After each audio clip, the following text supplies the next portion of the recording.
بسم اللہ الرحمن الرحیم وَإِنَّكَ لَعَلَىٰ خُلُقٍ عَظِيمٍ وقال وَلَا تَسْتَوِي الْحَسَنَةُ وَلَا السَّيِّئَةُ ادْفَعْ بِالَّتِي هِيَ أَحْسَنُ فَإِذَا الَّذِي بَيْنَكَ وَبَيْنَهُ عَدَاوَةٌ كَأَنَّهُ وَلِيٌّ حَمِيمٌ اما بعد، تمام تعریفیں اس اللہ عز و جل کے لیے لائق و زیبا ہے جو تمام جہانوں کا بنانے والا اور اسے پالنے والا ہے، اور درود و سلام ہو اس کے آخری نبی محمد صلی اللہ علیہ وسلم پر۔ الحمدللہ، جو عنوان کا آپ کے سامنے اعلان کیا گیا تھا انشاءاللہ عزیز حسن الخلق، انشاءاللہ عزیز اس عنوان کے تحت چند باتیں آپ کے سامنے میں رکھنے کی کوشش کروں گا۔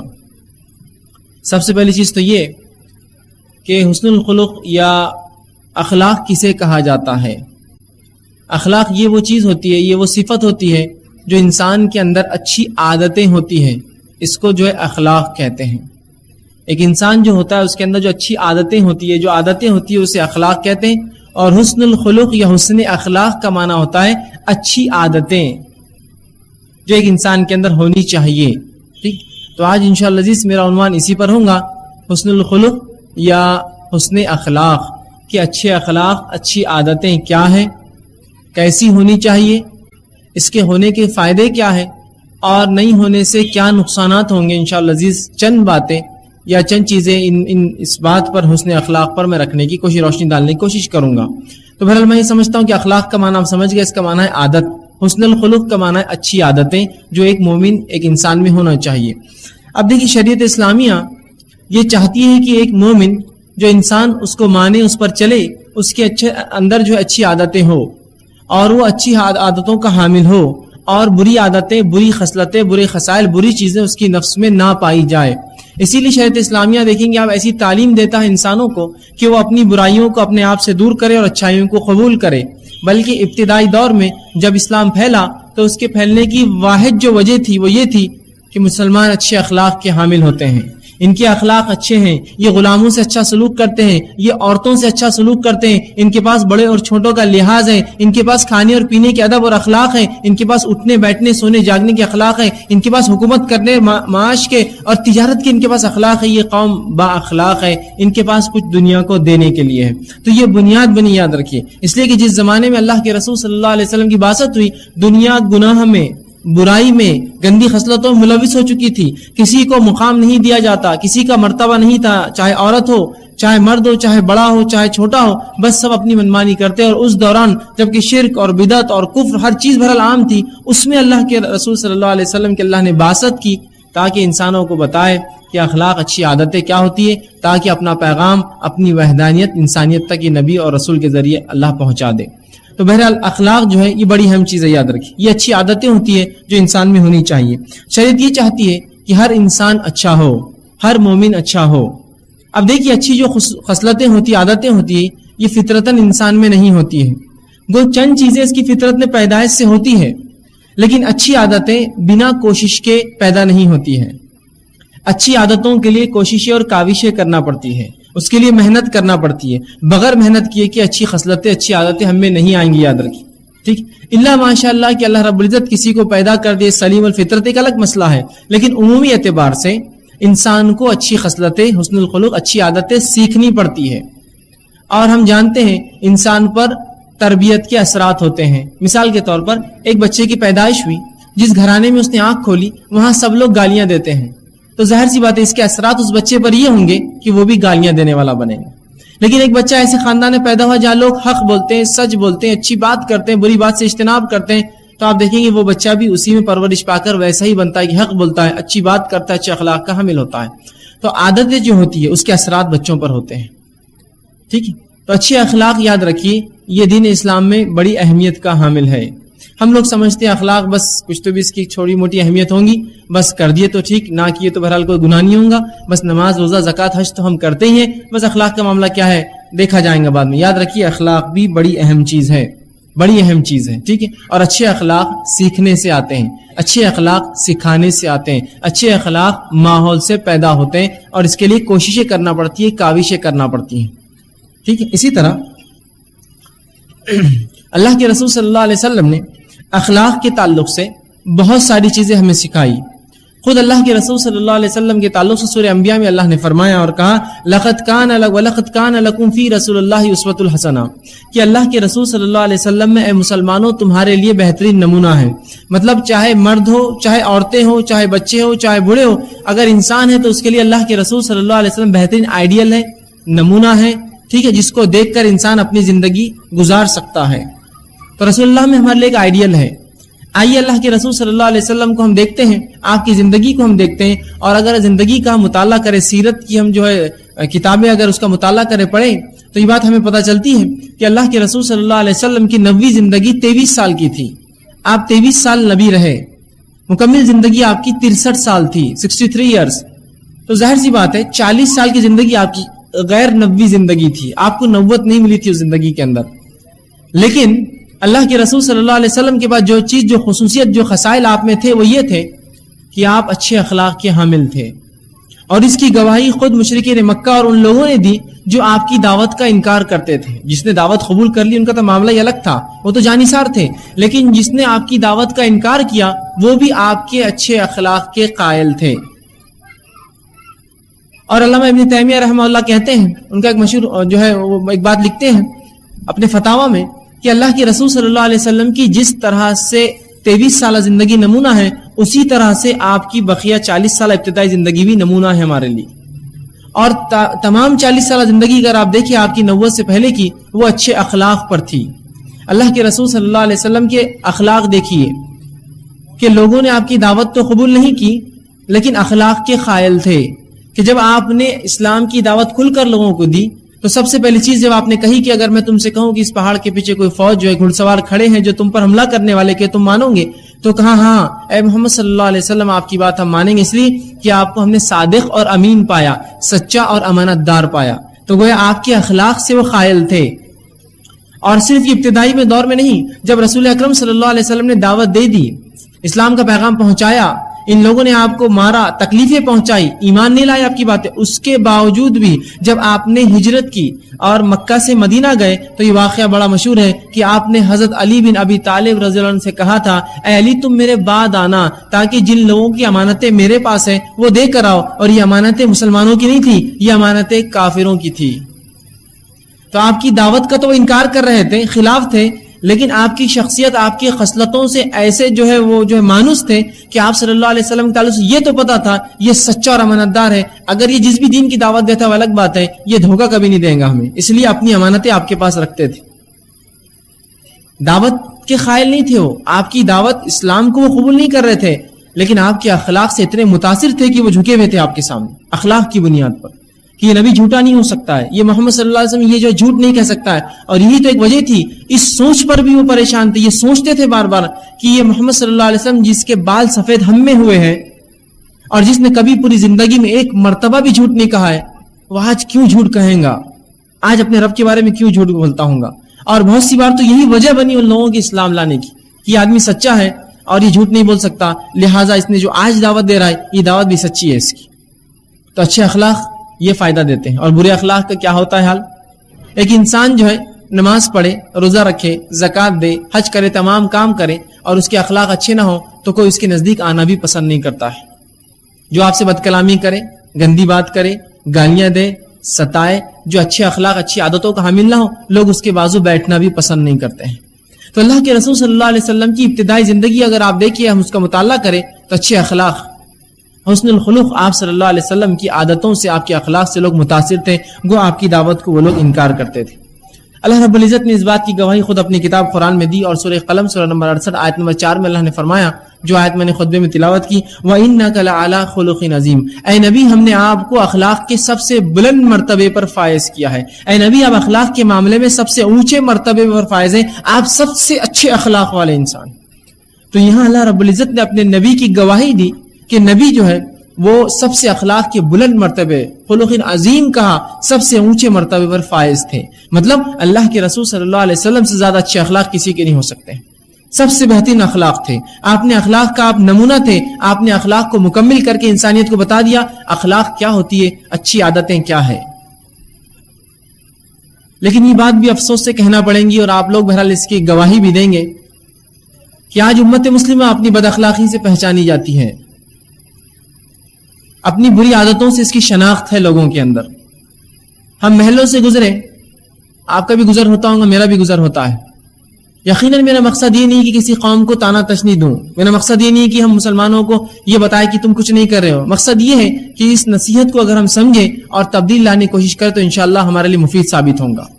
ہم اپنے محلوں سے گزرے تو آپ دیکھیے کس قسم کی باتیں آپ سنتے ہوئے گزرتے ہیں, اور کبھی کبھار تو یوں حالت ہو جاتی, کیفیت ہو جاتی ہے کہ یہ جو بری باتیں سننا, گالیاں سننا, یہ ایک حصہ بن جاتی ہے زندگی کا. اس کو سن کو کبھی کبھار برا بھی نہیں لگتا ہے, بھائی لوگ دیتے ہیں اس لیے کہ معمول ہے ان کا دینا. لیکن کبھی آپ غیر مسلم علاقوں سے گزریے, وہ باتیں آپ کو کبھی سننے کو نہیں ملیں گی جو آپ باتیں ہمارے علاقوں سے سنتے ہیں. وہ کام وہ نوجوان جو ان کے محلوں میں رہتے ہیں وہ کام نہیں کریں گے جو ہمارے محلوں میں نوجوان کرتے ہیں. حتیٰ کی حالات تو یہ ہے کہ خود ہم اپنی ماں بہنوں کو ہمارے علاقوں سے جانے سے منع کرتے کہ اس علاقے سے مت گزرنا, دوسرے علاقے سے تم گھر پر آنا. حالانکہ اس علاقے کے تعلق سے بھی ہم جانتے ہیں کہ وہاں غیر مسلم بستے ہیں, لیکن ہم کہتے نہیں پھر بھی تم وہاں سے آنا. اس علاقے کے بچے بڑے بدتمیز, بہت گھٹیا اور گندے اخلاق کے حامل ہیں, یہ لوگوں سے چھیڑ چھاڑ کرتے ہیں, تکلیف پہنچاتے ہیں. تم ایک لڑکی ہو لہٰذا تم ان علاقوں سے مت گزرنا. یہ بات کی گواہی خود آپ دیں گے کہ ہاں ہم نے اپنی بہنوں سے کہا کہ اس علاقے سے مت گزرو, ہم نے اپنے جو ہے ماؤں سے کہا اس علاقے سے مت جاؤ. تو کس اخلاق کی ہم حامل ہو چکے ہیں کہ اتنی گندی عادتیں ہم نے اپنے نفسوں میں پال لی ہے کہ اگر مسلمان نوجوان ایک جگہ جمع ہو جاتے ہیں سوائے اس کے کسی کو نقصان پہنچائے کچھ نہیں کرتے ہیں. 10 20 50 نوجوان اگر آپ کو دکھے کہیں ایک ساتھ جمع ہو گئے تو آپ دیکھیے کچھ نہ کچھ نقصان آپ کو ضرور پہنچائیں گے وہ, اس لیے کہ اچھی اخلاق کا جو ہے کوئی پیمانہ ہی نہیں, کوئی کبھی اخلاق سکھائے نہیں گئے ان کو, یہ عادت ڈالی ہی نہیں کہ ان کے نفسوں کے اندر, تو کہاں سے وہ کریں گے. کچھ نہ ہو تو آپ دیکھ سکتے کہ یہاں مسلمان نوجوان کچھ کھڑے تھے, اس لیے کچھ گھان, کچھ کچرا, کچھ پڑیاں اور کچھ جگہ وہ دیوار کے رنگوں کو خراب کر کے چلے جائیں گے, اس لیے کہ وہ کھڑے تھے تو کچھ کھایا, اور کچھ کھایا تو انہوں نے دیواروں پر تھوک دیا جس سے رنگ خراب ہوا. تو آپ کم از کم شناخت کر لیں گے یہاں مسلمان نوجوان بیٹھے تھے, یہ سڑک پر بیٹھے تھے اس لیے کہ سامنے کے لال نشانات بتا رہے کہ یہاں کوئی بیٹھا تھا. گھر کے اندر اگر عورتوں کو سگریٹ کی بدبو سے تکلیف آ رہی ہے تو سمجھ جائیے کوئی نوجوان بیٹھے ہیں اپنی سیڑھیوں پر اور کچھ بات کر رہے ہیں, دوسروں کو بھی تکلیف ہو رہی ہے اس بری عادت سے. تو بری عادت ہے, یاد رکھیے دنیا اور آخرت میں نقصان کے سوا کچھ نہیں کرنے والی ہے. اچھے اخلاق دنیا اور آخرت میں سوائے فائدے کے کچھ دینے والے نہیں, اتنی زبردست چیز ہے. لیکن آج ہم نے برے اخلاق کو اپنا حصہ بنا لیا ہے. ہم اچھے اخلاق سے ہماری شناخت تھی, لوگ اخلاق کے قائل تھے. ایسے واقعات بھی آپ کو ملیں گے احادیث کے اندر اور آثار میں اور سلف صالحین کے واقعات میں کہ لوگوں نے صرف اخلاق دیکھ کر متاثر ہو گئے مسلمانوں کے. صحابہ کے اخلاق دیکھ کر ایمان لانے کے واقعات آپ کو ملیں گے. میں یہ نہیں کہہ رہا ہوں کہ ہر بار اخلاقی وجہ بنتے ہیں, آپ دعوت دیجیے ہی مت, لیکن میں یہ ضرور کہوں گا اخلاق ایک بہت بڑا حصہ ہے اس دعوت کا کہ وہ اخلاق دیکھ کر آپ کی دعوت کو وہ قبول کریں گے. دوسری آیت جو میں نے خطبے میں پڑھی سورہ فصیلت سورہ نمبر 41 اس کی آیت نمبر جو 34 تھی, اللہ سے فرماتا ہے وَلَا تَسْتَوِي الْحَسَنَةُ وَلَا السَّيِّئَةُ, کہ کبھی بھی اچھائی اور برائی برابر نہیں ہو سکتے. کبھی بھی اچھائی اور برائی دونوں برابر نہیں ہو سکتے. پھر فرمایا ادفع باللتی احسن, اگر تمہارے ساتھ کوئی برائی کرے تو اس کو اچھائی سے لوٹا دو. کیا کہا؟ اگر تمہارے ساتھ کوئی برائی کرے تو اسے اچھائی سے لوٹا دو. ہوگا کیا, اس کا نتیجہ کیا ہوگا؟ اللہ فرماتا ہے فَإِذَا الَّذِي بَيْنَكَ وَبَيْنَهُ عَدَاوَةٌ كَأَنَّهُ وَلِيٌّ حَمِيمٌ, کہ اگر تم برائی کو اچھائی سے لوٹاؤ گے تو تم دیکھو گے کہ جو تمہارا جانی دشمن ہے, جو تمہارا پرلے درجے کا دشمن ہے, ولی حمیم, ایسا جان نثار بن جائے گا تمہارے لیے, ایسا دوست بن جائے گا کہ جو تمہاری جان کا دشمن تھا اب تمہارے لیے جان نثار کرنے کو تیار ہے. کس وجہ سے؟ کہ اچھائی اور برائی برابر نہیں ہوتے. ادفع باللتی احسن, برائی کو اچھائی سے لوٹاؤ. تو ہوگا کیا؟ جس سے تمہاری دشمنی ہے, یہ تمہاری جان کا بھی دشمن ہے, اگر اس کے ساتھ تم یہ عمل کرو گے کأنہ ولی حمیم, وہ ایسا زبردست دوست بن جائے گا کہ جو جان لینے والا تھا جان نثار ہو جائیں گا.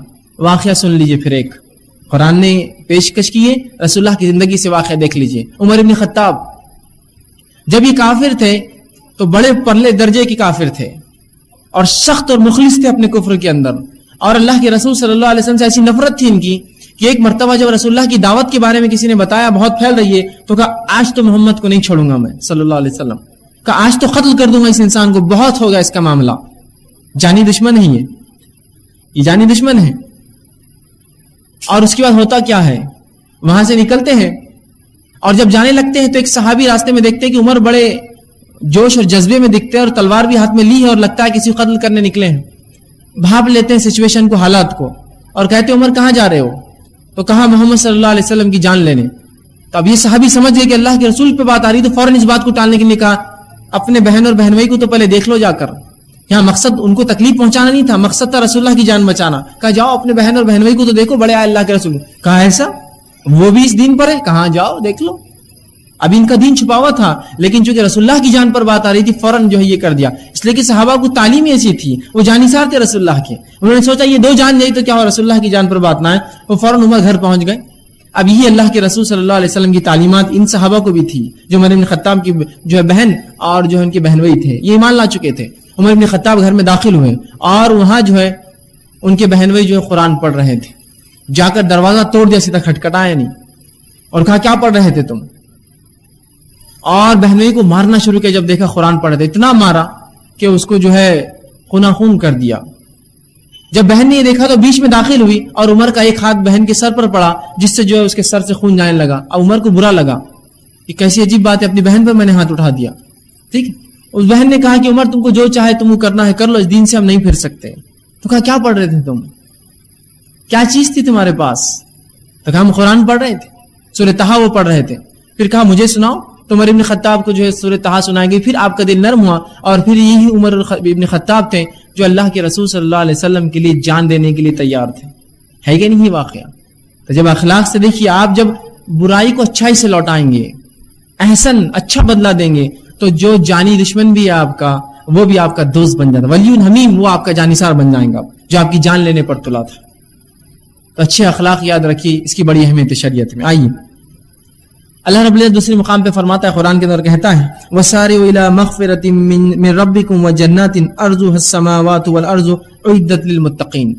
کہ اے لوگو، اے مسلمانوں، دوڑو اس جو ہے جنت کی طرف جس کی چوڑائی آسمان و زمین کے برابر ہے. اے مسلمانوں دوڑو اس جنت کی طرف جس کی چوڑائی زمین و آسمان کے برابر ہے، جو متقین کے لیے تیار کی گئی ہے، جو تقوی رکھنے والوں کے لیے تیار کی ہے، جو اللہ کا ڈر اور پاس و لحاظ رکھنے والوں کے لیے تیار کی گئی ہے. آگے اللہ نے فرمایا الذین ينفقون فی السراء والضراء. اب یہ متقین کون ہیں؟ جو اللہ کی راہ میں خرچ کرتے ہیں فراوانی میں اور مشکلات میں. مطلب اللہ کی راہ میں خرچ کرتے ہیں جب اللہ ان کو دیتا ہے، اور جب نہ بھی دیتا ہے تنگ دستی میں بھی خرچ کرتے ہیں. تو جو خرچ کرتے ہیں جب ہاتھ کھلے ہوتے ہیں اور تب خرچ کرتے ہیں جب تنگ دستی ہوتی ہے. پھر آگے فرمایا والکاظمین الغیظ، اور اپنے غصے کو پی جاتے ہیں، اور اپنے غصے کو پی جاتے ہیں، لوگوں پر غصہ نہیں کرتے، معاف اور درگزر کرتے ہیں. اور فرمایا والعافین عن الناس واللہ یحب المحسنین، اور لوگوں کو درگزر کرتے ہیں، معاف کرتے ہیں. اپنے غصے کو پی جاتے ہیں، لوگوں کو درگزر اور معاف کرتے ہیں. اور اللہ فرماتا ہے واللہ یحب المحسنین، اللہ ایسے ہی احسان کرنے والوں کو پسند کرتا ہے. تو مومنوں کو صفت بتائی، دیکھیے کیا ہے. خرچ کرتے ہیں تنگ دستی میں اور خوشحالی کے اندر، یہ اچھے اخلاق کی علامت ہے. یہ سب اخلاقت بتائے، اخلاق ہے یہ سب. پھر فرمایا اپنے غصے کو پی جاتے ہیں، اپنے غصے کو پی جاتے ہیں. آج ہمارا معاملہ دیکھیے، ذرا کچھ ہماری فطرت کے خلاف ہوا اور غصے کا یہ عالم کسی کو انتہا نہیں. اگر بیوی نے غلطی سے نمک زیادہ ڈال دیا، ماں نے نمک زیادہ ڈال دیا، بہن نے، تو ایسا غصہ کہ جس سے کوئی انتہا نہیں. غصے کو پی جاتے ہیں اور کیا کرتے ہیں؟ لوگوں کو جو ہے معاف کر درگزر کر دیتے ہیں، لوگوں کو درگزر کرتے چھوڑ دیتے ہیں، معاف کر دیتے ہیں. ٹھیک ہے. اور فرمایا جو اللہ نے فرمایا اللہ ایسے ہی لوگوں کو احسان کرنے والوں کو پسند کرتا ہے. تو اچھے اخلاق یاد رکھیے، یہ بڑی اہمیت کے حامل ہے. ٹھیک ہے. آئیے آپ صلی اللہ علیہ وسلم کے اخلاق کے تعلق سے ہم دیکھتے ہیں. آپ صلی اللہ علیہ وسلم جو اخلاق کی باتیں ہمیں بتائی، جو چیز جو نصیحتیں ہمیں دی، وہ کیا تھی ہم دیکھتے ہیں تاکہ اس سے ہمیں پتا چلے کہ اس کے فائدے کیا ہے. سب سے پہلی چیز دیکھیے، اللہ کے رسول صلی اللہ علیہ وسلم کی دعوت سے لوگ متاثر تھے، قبول نہیں کی تھی، لیکن قبول نہیں کیا کہ متاثر تھے کہیں نہ کہیں، لیکن آپ کے اخلاق سے یہ مکمل طور سے جو قائل تھے. آپ کی دعوت کا انکار کرتے تھے لیکن آپ کے اخلاق سے قائل تھے کہ اس شخص جیسے اخلاق کسی کے بھی نہیں. تو آپ کے اخلاق کے قائل تھے. اور کئی بار یہ ہوا، خود کوہ صفا پہ جب رسول اللہ صلی اللہ علیہ وسلم چڑھے، اس پہاڑ سے اعلان کیا اسلام کی دعوت کا، تو لوگوں نے کہا ہم آپ کی بات کو مان لیں گے کہ پیچھے ایک فوج کھڑی، اس لیے کہ ہم نے آپ کو صادق اور امین پایا، سچا اور امانت دار پایا. تیسرا واقعہ، آپ صلی اللہ علیہ وسلم جو ہے لوگوں سے اچھا سلوک کرتے حالانکہ لوگ آپ سے برا سلوک کرتے. سیرت کا یہ دوسرا مشہور واقعہ، آپ صلی اللہ علیہ وسلم ایک راستے سے گزرتے، ہمیشہ ایک بوڑھی عورت اللہ کے رسول صلی اللہ علیہ وسلم کچرا ڈالتی، کچرا ڈالا کرتی. ہوا یوں کہ ایک بار آپ صلی اللہ علیہ وسلم وہاں سے گزرے اور اس بڑھیا نے کچرا نہیں ڈالا. تو رسول اللہ نے پوچھا کیا بات ہے, سب خیر تو ہے؟ لوگوں سے پوچھا. آج اس خاتون نے جو مجھ پر روز کچرا ڈالتی ہے, میرے راستے میں تکلیف دہ چیزیں ڈالتی ہے, آج مجھ پر کچرا نہیں ڈالا, مجھے تنگ نہیں کیا, کیا بات ہے؟ اس کی طبیعت تو ٹھیک ہے نا؟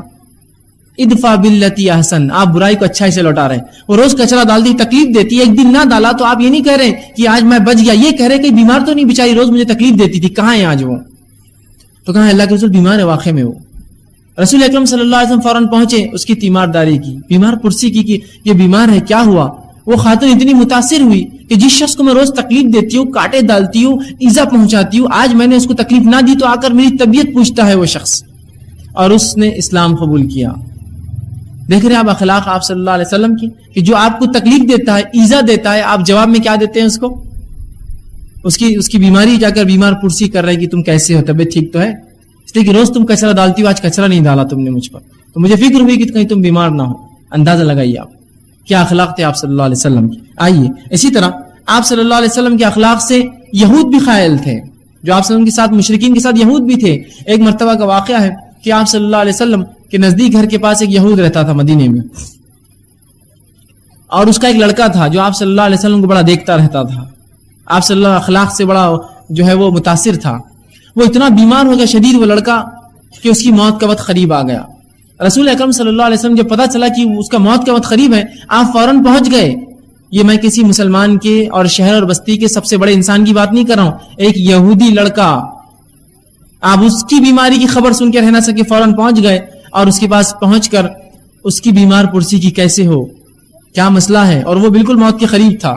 جب اللہ کے رسول کو دیکھا تو خوش ہو گیا وہ لڑکا, اور حدیث میں آتا ہے کہ اپنے باپ کو دیکھتا رسول اللہ کو دیکھتا, اپنے باپ کو دیکھتا رسول اللہ کو دیکھتا, اپنے باپ کو دیکھتا رسول اللہ کو دیکھتا. اللہ کے رسول نے اس کو تلقین کی, توحید کی باتیں اس کے سامنے کہی. گو وہ آپ کی دعوت کو جانتا تھا پہلے سے, اس کا باپ بھی اللہ کے رسول کی دعوت کو سن رہا تھا, بات کو سن رہا تھا, اور لڑکی کی کیفیت دیکھ رہا تھا کہ موت کے قریب ہے, لیکن کبھی مجھے دیکھتا ہے, کبھی رسول اللہ کو دیکھتا ہے. باپ سمجھ گیا کہ لڑکا یہ کہنا چاہتا ہے کہ میں اس دعوت کا قائل ہوں, کیا آپ اجازت دیتے ہیں؟ وہ چونکہ اپنے باپ کو دیکھتا تھا پھر رسول اللہ کو دیکھتا, مطلب میں قائل ہوں اس دعوت کا, اس شخصیت کا, لیکن باپ کی اجازت کے لیے دیکھ رہا تھا صرف. وہ کیا اجازت؟ باپ نے کہا اے بیٹے جو محمد کہتے اس بات کو مان لے. کیا کہا اس باپ نے؟ کہ اے بیٹے جو محمد صلی اللہ علیہ وسلم کہتے اس بات کو مان لے, اور اس نے اسلام قبول کیا, اور اس کے فوراً بعد اسی وقت اس کی جو ہے روح قبض ہو گئی اور اس کو موت آ گئی. تو آپ دیکھیے وہ لڑکا قائل تھا اللہ کے رسول کے اخلاق کا, اس کا باپ قائل تھا اللہ کے رسول کے اخلاق کا, گو وہ یہودی ہے. آج کا واقعے میں غیر مسلم ہمارے اخلاق کے قائل ہیں؟ کیا کوئی ایسا غیر مسلم ہو جو گواہی دے سکتا کہ ہاں یہ میرا پڑوسی مسلمان, اس کے ہاتھ اور اس کی زبان سے میں محفوظ ہوں, اس کی تکلیفوں سے, اس کی آوازوں سے اور اس کے شر سے میں محفوظ ہوں, اس کے کچرے سے اور اس کے بچوں سے اور ان کی گالیوں سے میں محفوظ ہوں؟ میں مسلمانوں کی بات نہیں کر رہا ہوں, میں غیر مسلموں کی بات کر رہا ہوں. کیا کوئی گواہی دے سکتا ہے؟ غیر مسلم تو دور, آج مسلمان خود ہمارا پڑوسی اس کی گواہی نہیں دے گا کہ ہاں ہم محفوظ ہیں دوسرے مسلمان سے. اندازہ لگائیے بد اخلاقی کے کس معیار پر ہم چلے جا چکے ہیں, بد اخلاقی کس گراوٹ پر ہم پہنچ چکے ہیں. جس نبی کے ہم امتی ہیں وہ اخلاق کی سب سے بلند مرتبہ فائز ہیں. تو ہمیں چاہیے کہ اپنے اندر اچھے اخلاق پیدا کریں. اسی طرح یہی تعلیم اللہ کے رسول صلی اللہ علیہ وسلم صحابہ کو دی, اچھے اخلاق کی تعلیم, اچھے اخلاق انہیں سکھائے, با اخلاق ان کو بنایا. اور ایسے کئی واقعات ہمیں ملتے ہیں کہ صحابہ کیسے اخلاق کے حامل تھے. کہ ایک واقعے میں آتا ہے کہ ایک صحابی تھے جو تاجر تھے, اور جو ان کے پاس تجارت میں آتے. ایک یہود بھی تھا جس کی دکان سامنے تھی, کمپیٹیٹر تھا, اپوزیشن میں تھا. ظاہر سی بات, دکاندار جانتے سامنے کی دکان کا کیا معنی ہوتا ہے, کمپیٹیٹر تھا وہ بزنس کے اندر. اب ایک دوسرے پہ ظاہر سی بات ہے بزنس کے اندر لوگ دیکھتے رہتے اس کا کتنا بزنس ہو رہا اور میرا کتنا ہو رہا. تو یہ صحابی بھی دیکھ رہے تھے کہ آج صبح سے اس یہود کے پاس کوئی خریدنے نہیں آیا, سب ان کے پاس آیا تھا. جب شام ہوئی تو ایک گراہک جب ان کے پاس آیا تو کہا تم ایک کام کرو, مجھ سے مت لو, وہ سامنے ایک شخص سے اس کی دکان سے خرید لو. وہ شخص اس دکان سے نکل کے اس دکان گیا اور اس نے جو ہے کچھ سامان خریدا. تو اس یہودی نے پوچھا تم جس دکان سے آ رہے ہو وہاں وہ چیز ہے مجھے معلوم ہے, وہاں وہ چیز ملتی ہے جو تم مجھ سے لے رہے ہو, پھر تم میرے پاس کیوں آئے حالانکہ تم اس دکان میں داخل ہوئے تھے؟ تو کہا جب میں اس دکان میں گیا تو اس شخص نے مجھ سے کہا کہ وہ جو سامنے میرا یہود جو ہے بھائی ہے اس کا صبح سے تجارت بزنس نہیں ہوا, تو اس نے مجھ سے کہا تم جا کر اس سے لے لو, یہ چیز اس کے پاس ہے, اسی لیے میں یہاں آیا ہوں. اور وہ یہودی اتنا متاثر ہوا اس اخلاق سے کہ کیا با اخلاق قوم ہے کہ تجارت میں جو ہے کمپٹیشن کرنے کے بدلے وہ جو ہے میرے پاس کسٹمرز کو بھیج رہا جو اس کے پاس جا رہے ہیں. کیا اخلاق ہے اس قوم کے، اور اس شخص نے ایمان قبول کر لیا، اسلام لا لیا. تو اخلاق بڑی اہم چیز ہے، یاد رکھیے اخلاق بڑی اہم چیز ہے. آئیے اللہ کے رسول صلی اللہ علیہ وسلم اخلاق کے تعلق سے فرماتے اور آپ نے کہا، اور اخلاق کے تعلق سے آپ فرماتے اور آپ نے کہا کہ میری بعثت کا مقصد یہ ہے کہ میں جو ہے اچھے اخلاق کو مکمل کر دوں. میری بعثت کا مقصد یہ ہے کہ میں اچھے اخلاق کو مکمل کروں. آپ نے فرمایا انما بعثت لاتمم مکارم الاخلاق، میں اس لیے بھیجا گیا ہوں دنیا. میری بعثت کا مقصد یہ ہے کہ میں اخلاق کو مکمل کر دوں. اخلاق کو مکمل کر دوں مطلب اخلاق کیا ہے لوگوں کو بتا دوں. اور یاد رکھیے محدثین لکھتے ہیں کہ جب رسول اللہ صلی اللہ علیہ وسلم یہ کہے میری بعثت کا مقصد کسی چیز کو، میرے بھیجے جانے کا، میرے منصب کا مقصد، تو یہ بات بڑی اہم ہوتی ہے. تو آپ کے بھیجے جانے کے مقصد میں سے ایک مقصد آپ نے اخلاق کو مل کرنا، پورا کرنا. تو یہ نبی اخلاق کرنے کے لیے دنیا کو اخلاق کا نمونہ دینے آیا تھا، اس دنیا کے اندر بھیجا گیا. اللہ رب العزت قرآن نے فرماتا ہے سورہ بقرہ آیت میں 195 میں، اور اللہ فرماتا ہے وَأَحْسِنُوا إِنَّ اللَّهَ يُحِبُّ الْمُحْسِنِينَ، احسان کرو، اچھے معاملات کرو، اچھائی کرو. ان اللہ یحب المحسنین، بے شک اللہ پسند کرتا ہے احسان کرنے والوں کو، بے شک اللہ پسند کرتا ہے اچھائی کے کرنے والوں کو. تو ہمارا یہ کام ہے ہم اچھائی کریں، اچھے اخلاق کا مظاہرہ کریں لوگوں کے سامنے، با اخلاق ہمیشہ رہیں. سورہ بقرہ سورہ نمبر 2 آیت نمبر 109 میں فرماتا اور کہتا فاعفوا واصفحوا، بس اے نبی معاف کرو اور درگزر کرو. لوگ آپ کو تکلیف دیتے ہیں، برا کہتے ہیں، الزام تراشیاں کرتے ہیں، بس معاف کرو اور درگزر کرو. اور اللہ کے رسول صلی اللہ علیہ وسلم اس کا نمونہ ہے. آپ صلی اللہ علیہ وسلم کے گھر میں لوگ کچرا پھینکتے. ابو جہل اللہ کے رسول صلی اللہ علیہ وسلم کا پڑوسی تھا مکے میں، اور اس کے تعلق سے آتا یہ کچرا اٹھاتا اپنا اور اللہ کے رسول کے گھر میں پھینکتا. اللہ کے رسول صلی اللہ علیہ وسلم کے بار بار کرتا، بس جو بات اللہ کے رسول نے اس سے کہی وہ اتنی تھی بس ہر بار. کیا کوئی پڑوسیوں کے ساتھ ایسا سلوک کرتا ہے؟ کبھی اس کو گالی نہیں دی، کبھی اس کو مارا نہیں، کبھی اس کو ذلیل نہیں کیا. حالانکہ اللہ کے رسول صلی اللہ علیہ وسلم آپ کی دعوت کے لوگ قائل نہیں تھے قریش، لیکن آپ صلی اللہ علیہ وسلم کی ذات بڑی مشہور اور معروف تھی. یاد رکھیے آپ کیا یہ بات نہیں سوچتے کبھی کہ سیرت کے اندر بلال کے ساتھ کیا سلوک ہو رہا ہے رضی اللہ عنہ، جو آل یاسر کے ساتھ کیا سلوک کیا جا رہا ہے کہ انہیں قتل کیا جا رہا ہے؟ کیوں محمد صلی اللہ علیہ وسلم کے اوپر ہاتھ نہیں اٹھایا گیا اللہ کے آخر وقت میں؟ بالکل اس لیے کہ اللہ کے رسول صلی اللہ علیہ وسلم کی دعوت جو بھی تھی قریش کے ہونے والے ولی عہد تھے. سب یہ جانتے تھے کہ قریش میں ابو طالب کے مرنے کے بعد اگر کوئی ولی عہد ہے، ان کا کوئی لیڈر بننے والا ہے تو محمد ہے. اسی لیے تو اتنے فکر مند تھے کہ ان کا لیڈر کیوں بگڑ چکا ہے ایسا، اس لیے کہ وہی ولی عہد تھے. اسی لیے تو کبھی ہمت نہ کی کہ اللہ کے رسول صلی اللہ علیہ وسلم پر ہاتھ اٹھائے، اس لیے کہ اگر یہ غلطی کرتے تو انہیں پتا ہے کہ عرب کی سب سے بڑی جنگ پڑ جاتی. اس لیے کہ قریش یہ چاہے اس آدمی کی دعوت جو بھی ہو، آدمی تو ہمارا تھا، ہاتھ کیسے اٹھایا اس کے اوپر تو نے. اسی وجہ سے جب تک ابو طالب زندہ رہے کسی کی ہمت نہ ہو کہ اللہ کے رسول کو ہاتھ تک لگائے، دیکھنے کی ہمت نہیں کرتے تھے. جو کچھ تھی کہ تانے کس دیتے چلتے چلتے، راستے میں کچھ پھینک دیتے چلتے چلتے، جو کچھ پھر تکلیفیں پہنچائی وہ انتقال کی بات کیا. جو آپ واقعہ سنتے ہیں گلے میں کسی نے آپ کے ایک کپڑا ڈالا اور کھینچ دیا، یا آپ سجدے میں تھے اور کسی نے جو ہے اونٹ کی جو ہے گندگی جو ہوتی وجلی جس کو کہتے وہ لا کر جو سر پہ رکھ دے. یہ سب بات کے واقعات ہیں. تو رسول اللہ نے صرف اتنا کہا، چاہتے تو اسے لڑ سکتے تھے. کہا کیا اپنے پڑوسیوں کے ساتھ لوگ ایسا سلوک کرتے ابو جہل؟ یہ سلوک ہوتا ہے؟ بس اتنا کہا. اندازہ لگائی کیا اخلاق ہے. اگر کوئی آج ہمارے پڑوس میں کچرا پھینک دے، میرا پڑوسی میرے گھر میں، کیا میں اس کا حالت کروں گا یا کیا ہم لوگ اس کے ساتھ سلوک کریں گے؟ یہ اللہ کے رسول کے اخلاق صرف اتنا بولتے تھے آپ نکل کر باہر. کیا کوئی اپنے پڑوسی کے ساتھ یہ سلوک کرتا ہے؟ اور اتنا کہہ کر چلے جاتے واپس. ٹھیک، تو اخلاق بڑی اہم چیز ہے. تو واعفو واصفحوا، اے نبی معاف کرو، درگزر کر دیا کرو ان کی غلطیوں کو. ٹھیک. اسی طرح ابو داؤد کی ایک روایت اس میں آپ صلی اللہ علیہ وسلم فرماتے اور آپ نے کہا ما من شیء اثقل فی المیزان من حسن الخلق، میزان میں سب سے بھاری چیز جو روز قیامت بھریں گی وہ اچھے اخلاق ہے. اندازہ لگائیے اچھے اخلاق کے فائدے. میزان میں سب سے بھاری چیز جو بھرنے والی ہے روز قیامت نیکیوں میں وہ اچھے اخلاق ہے. توحید نہیں کہا، حج نہیں کہا، روزہ نہیں کہا، زکوٰۃ نہیں کہا، اچھے اخلاق کو آپ نے کہا. ما من شیء اثقل فی المیزان، کون سی چیز ہے جو اخلاق سے زیادہ وزنی بھرنے والی میزان کے اندر؟ اندازہ لگائیے. اچھے اخلاق میزان کو جو سب سے بھاری بھرنے والے ہیں. نیکیوں میں سب سے وزنی نیکی اچھے اخلاق ہے. اور آج اچھے اخلاق کی کمی اس طبقے میں بھی پائی جاتی ہے جو طبقہ جو ہے اپنے آپ کو بڑا دیندار سمجھتا ہے، جو دیندار سمجھتا ہے. جب میں چھوٹا تھا بہت مساجد میں ہم جاتے تھے، گھر میں کوئی لوگ افطار دیتے تھے، رمضان کا مہینہ تھا، جاؤ اس مسجد میں افطار دے آؤ. اور اپنی بہن کے ساتھ میں افطار دینے مسجد جاتا تو جو افطار لیتے ہیں وہاں لوگ بولتے ہیں لا، رکھ، چھوڑ، بھاگ. تو میں پریشان ہوتا اور آ کے ہمارے نانا سے پوچھتا کیا جو علماء لوگ رہتے دیندار ان کو اری تورے جائز رہتا، ہم لوگوں کو نہیں؟ بولتے نہیں، انہوں نے بیٹا آپ سے غلط کہہ دیا ہوں گا، ایسا کسی کے لیے بھی درست نہیں. چونکہ ایک چھوی بن چکی تھی مسجدوں سے، ایک نفرت جیسی تھی بچپن میں کہ وہاں جانے سے لوگ ڈانٹتے اور ہکالتے، ہاؤس کے وقت مت کر رہو، ادھر مت ہو، کان ماروتے ہیں، مارتے اور ہکال دیتے ہیں. تو ایک چھوی بنی ہوئی تھی کہ جو لوگ اپنے آپ کو دیندار کہتے ہیں ان کی یہ حالت تھی کہ وہ اری تورے سے بات کرتے تھے، لائی کیا، رکھری کیا، اس طرح کی باتیں. تو عجیب ہوتا تھا کیوں یہ کرتے ہیں، جبکہ ہم کو تو یہ تعلیم ملتی تھی کہ بھائی آپ سے بات کرو، حد ہو گئی تو تم سے بات کرنا، تو تک تو کبھی مت جانا. ہم یہی سیکھ رہے تھے. لیکن جب وہ لوگوں کو ہم دیکھتے جن کو اپنا لیڈر ہم سمجھتے تھے، جب ان کی اری توری سنتے تو ہم کو تعجب ہوتا کہ کیوں ہم بھی ایسے بننا چاہیں گے جیسا یہ بولتے، جبکہ یہ بڑے ہیں ہماری قوم کی. تو وہ لوگ جو اپنے آپ کو جو ہے دیندار بتاتے ہیں ان کی بھی اخلاق کا یہ پیمانہ اور یہ حال ہے کہ اگر کوئی بہت بڑا انسان آ گیا مالدار تو اس کے کچھ سامنے اخلاق کا مظاہرہ ہو جاتا ہے. کوئی غریب آیا تو بس کھڑے رکھو، دیکھیں گے، بات کریں گے، یہاں سے چلے جاؤ، نکل جاؤ. یہ تو معاملہ ہے ہمارا. اللہ کے رسول صلی اللہ علیہ وسلم کے اخلاق سب کے ساتھ یکساں تھے.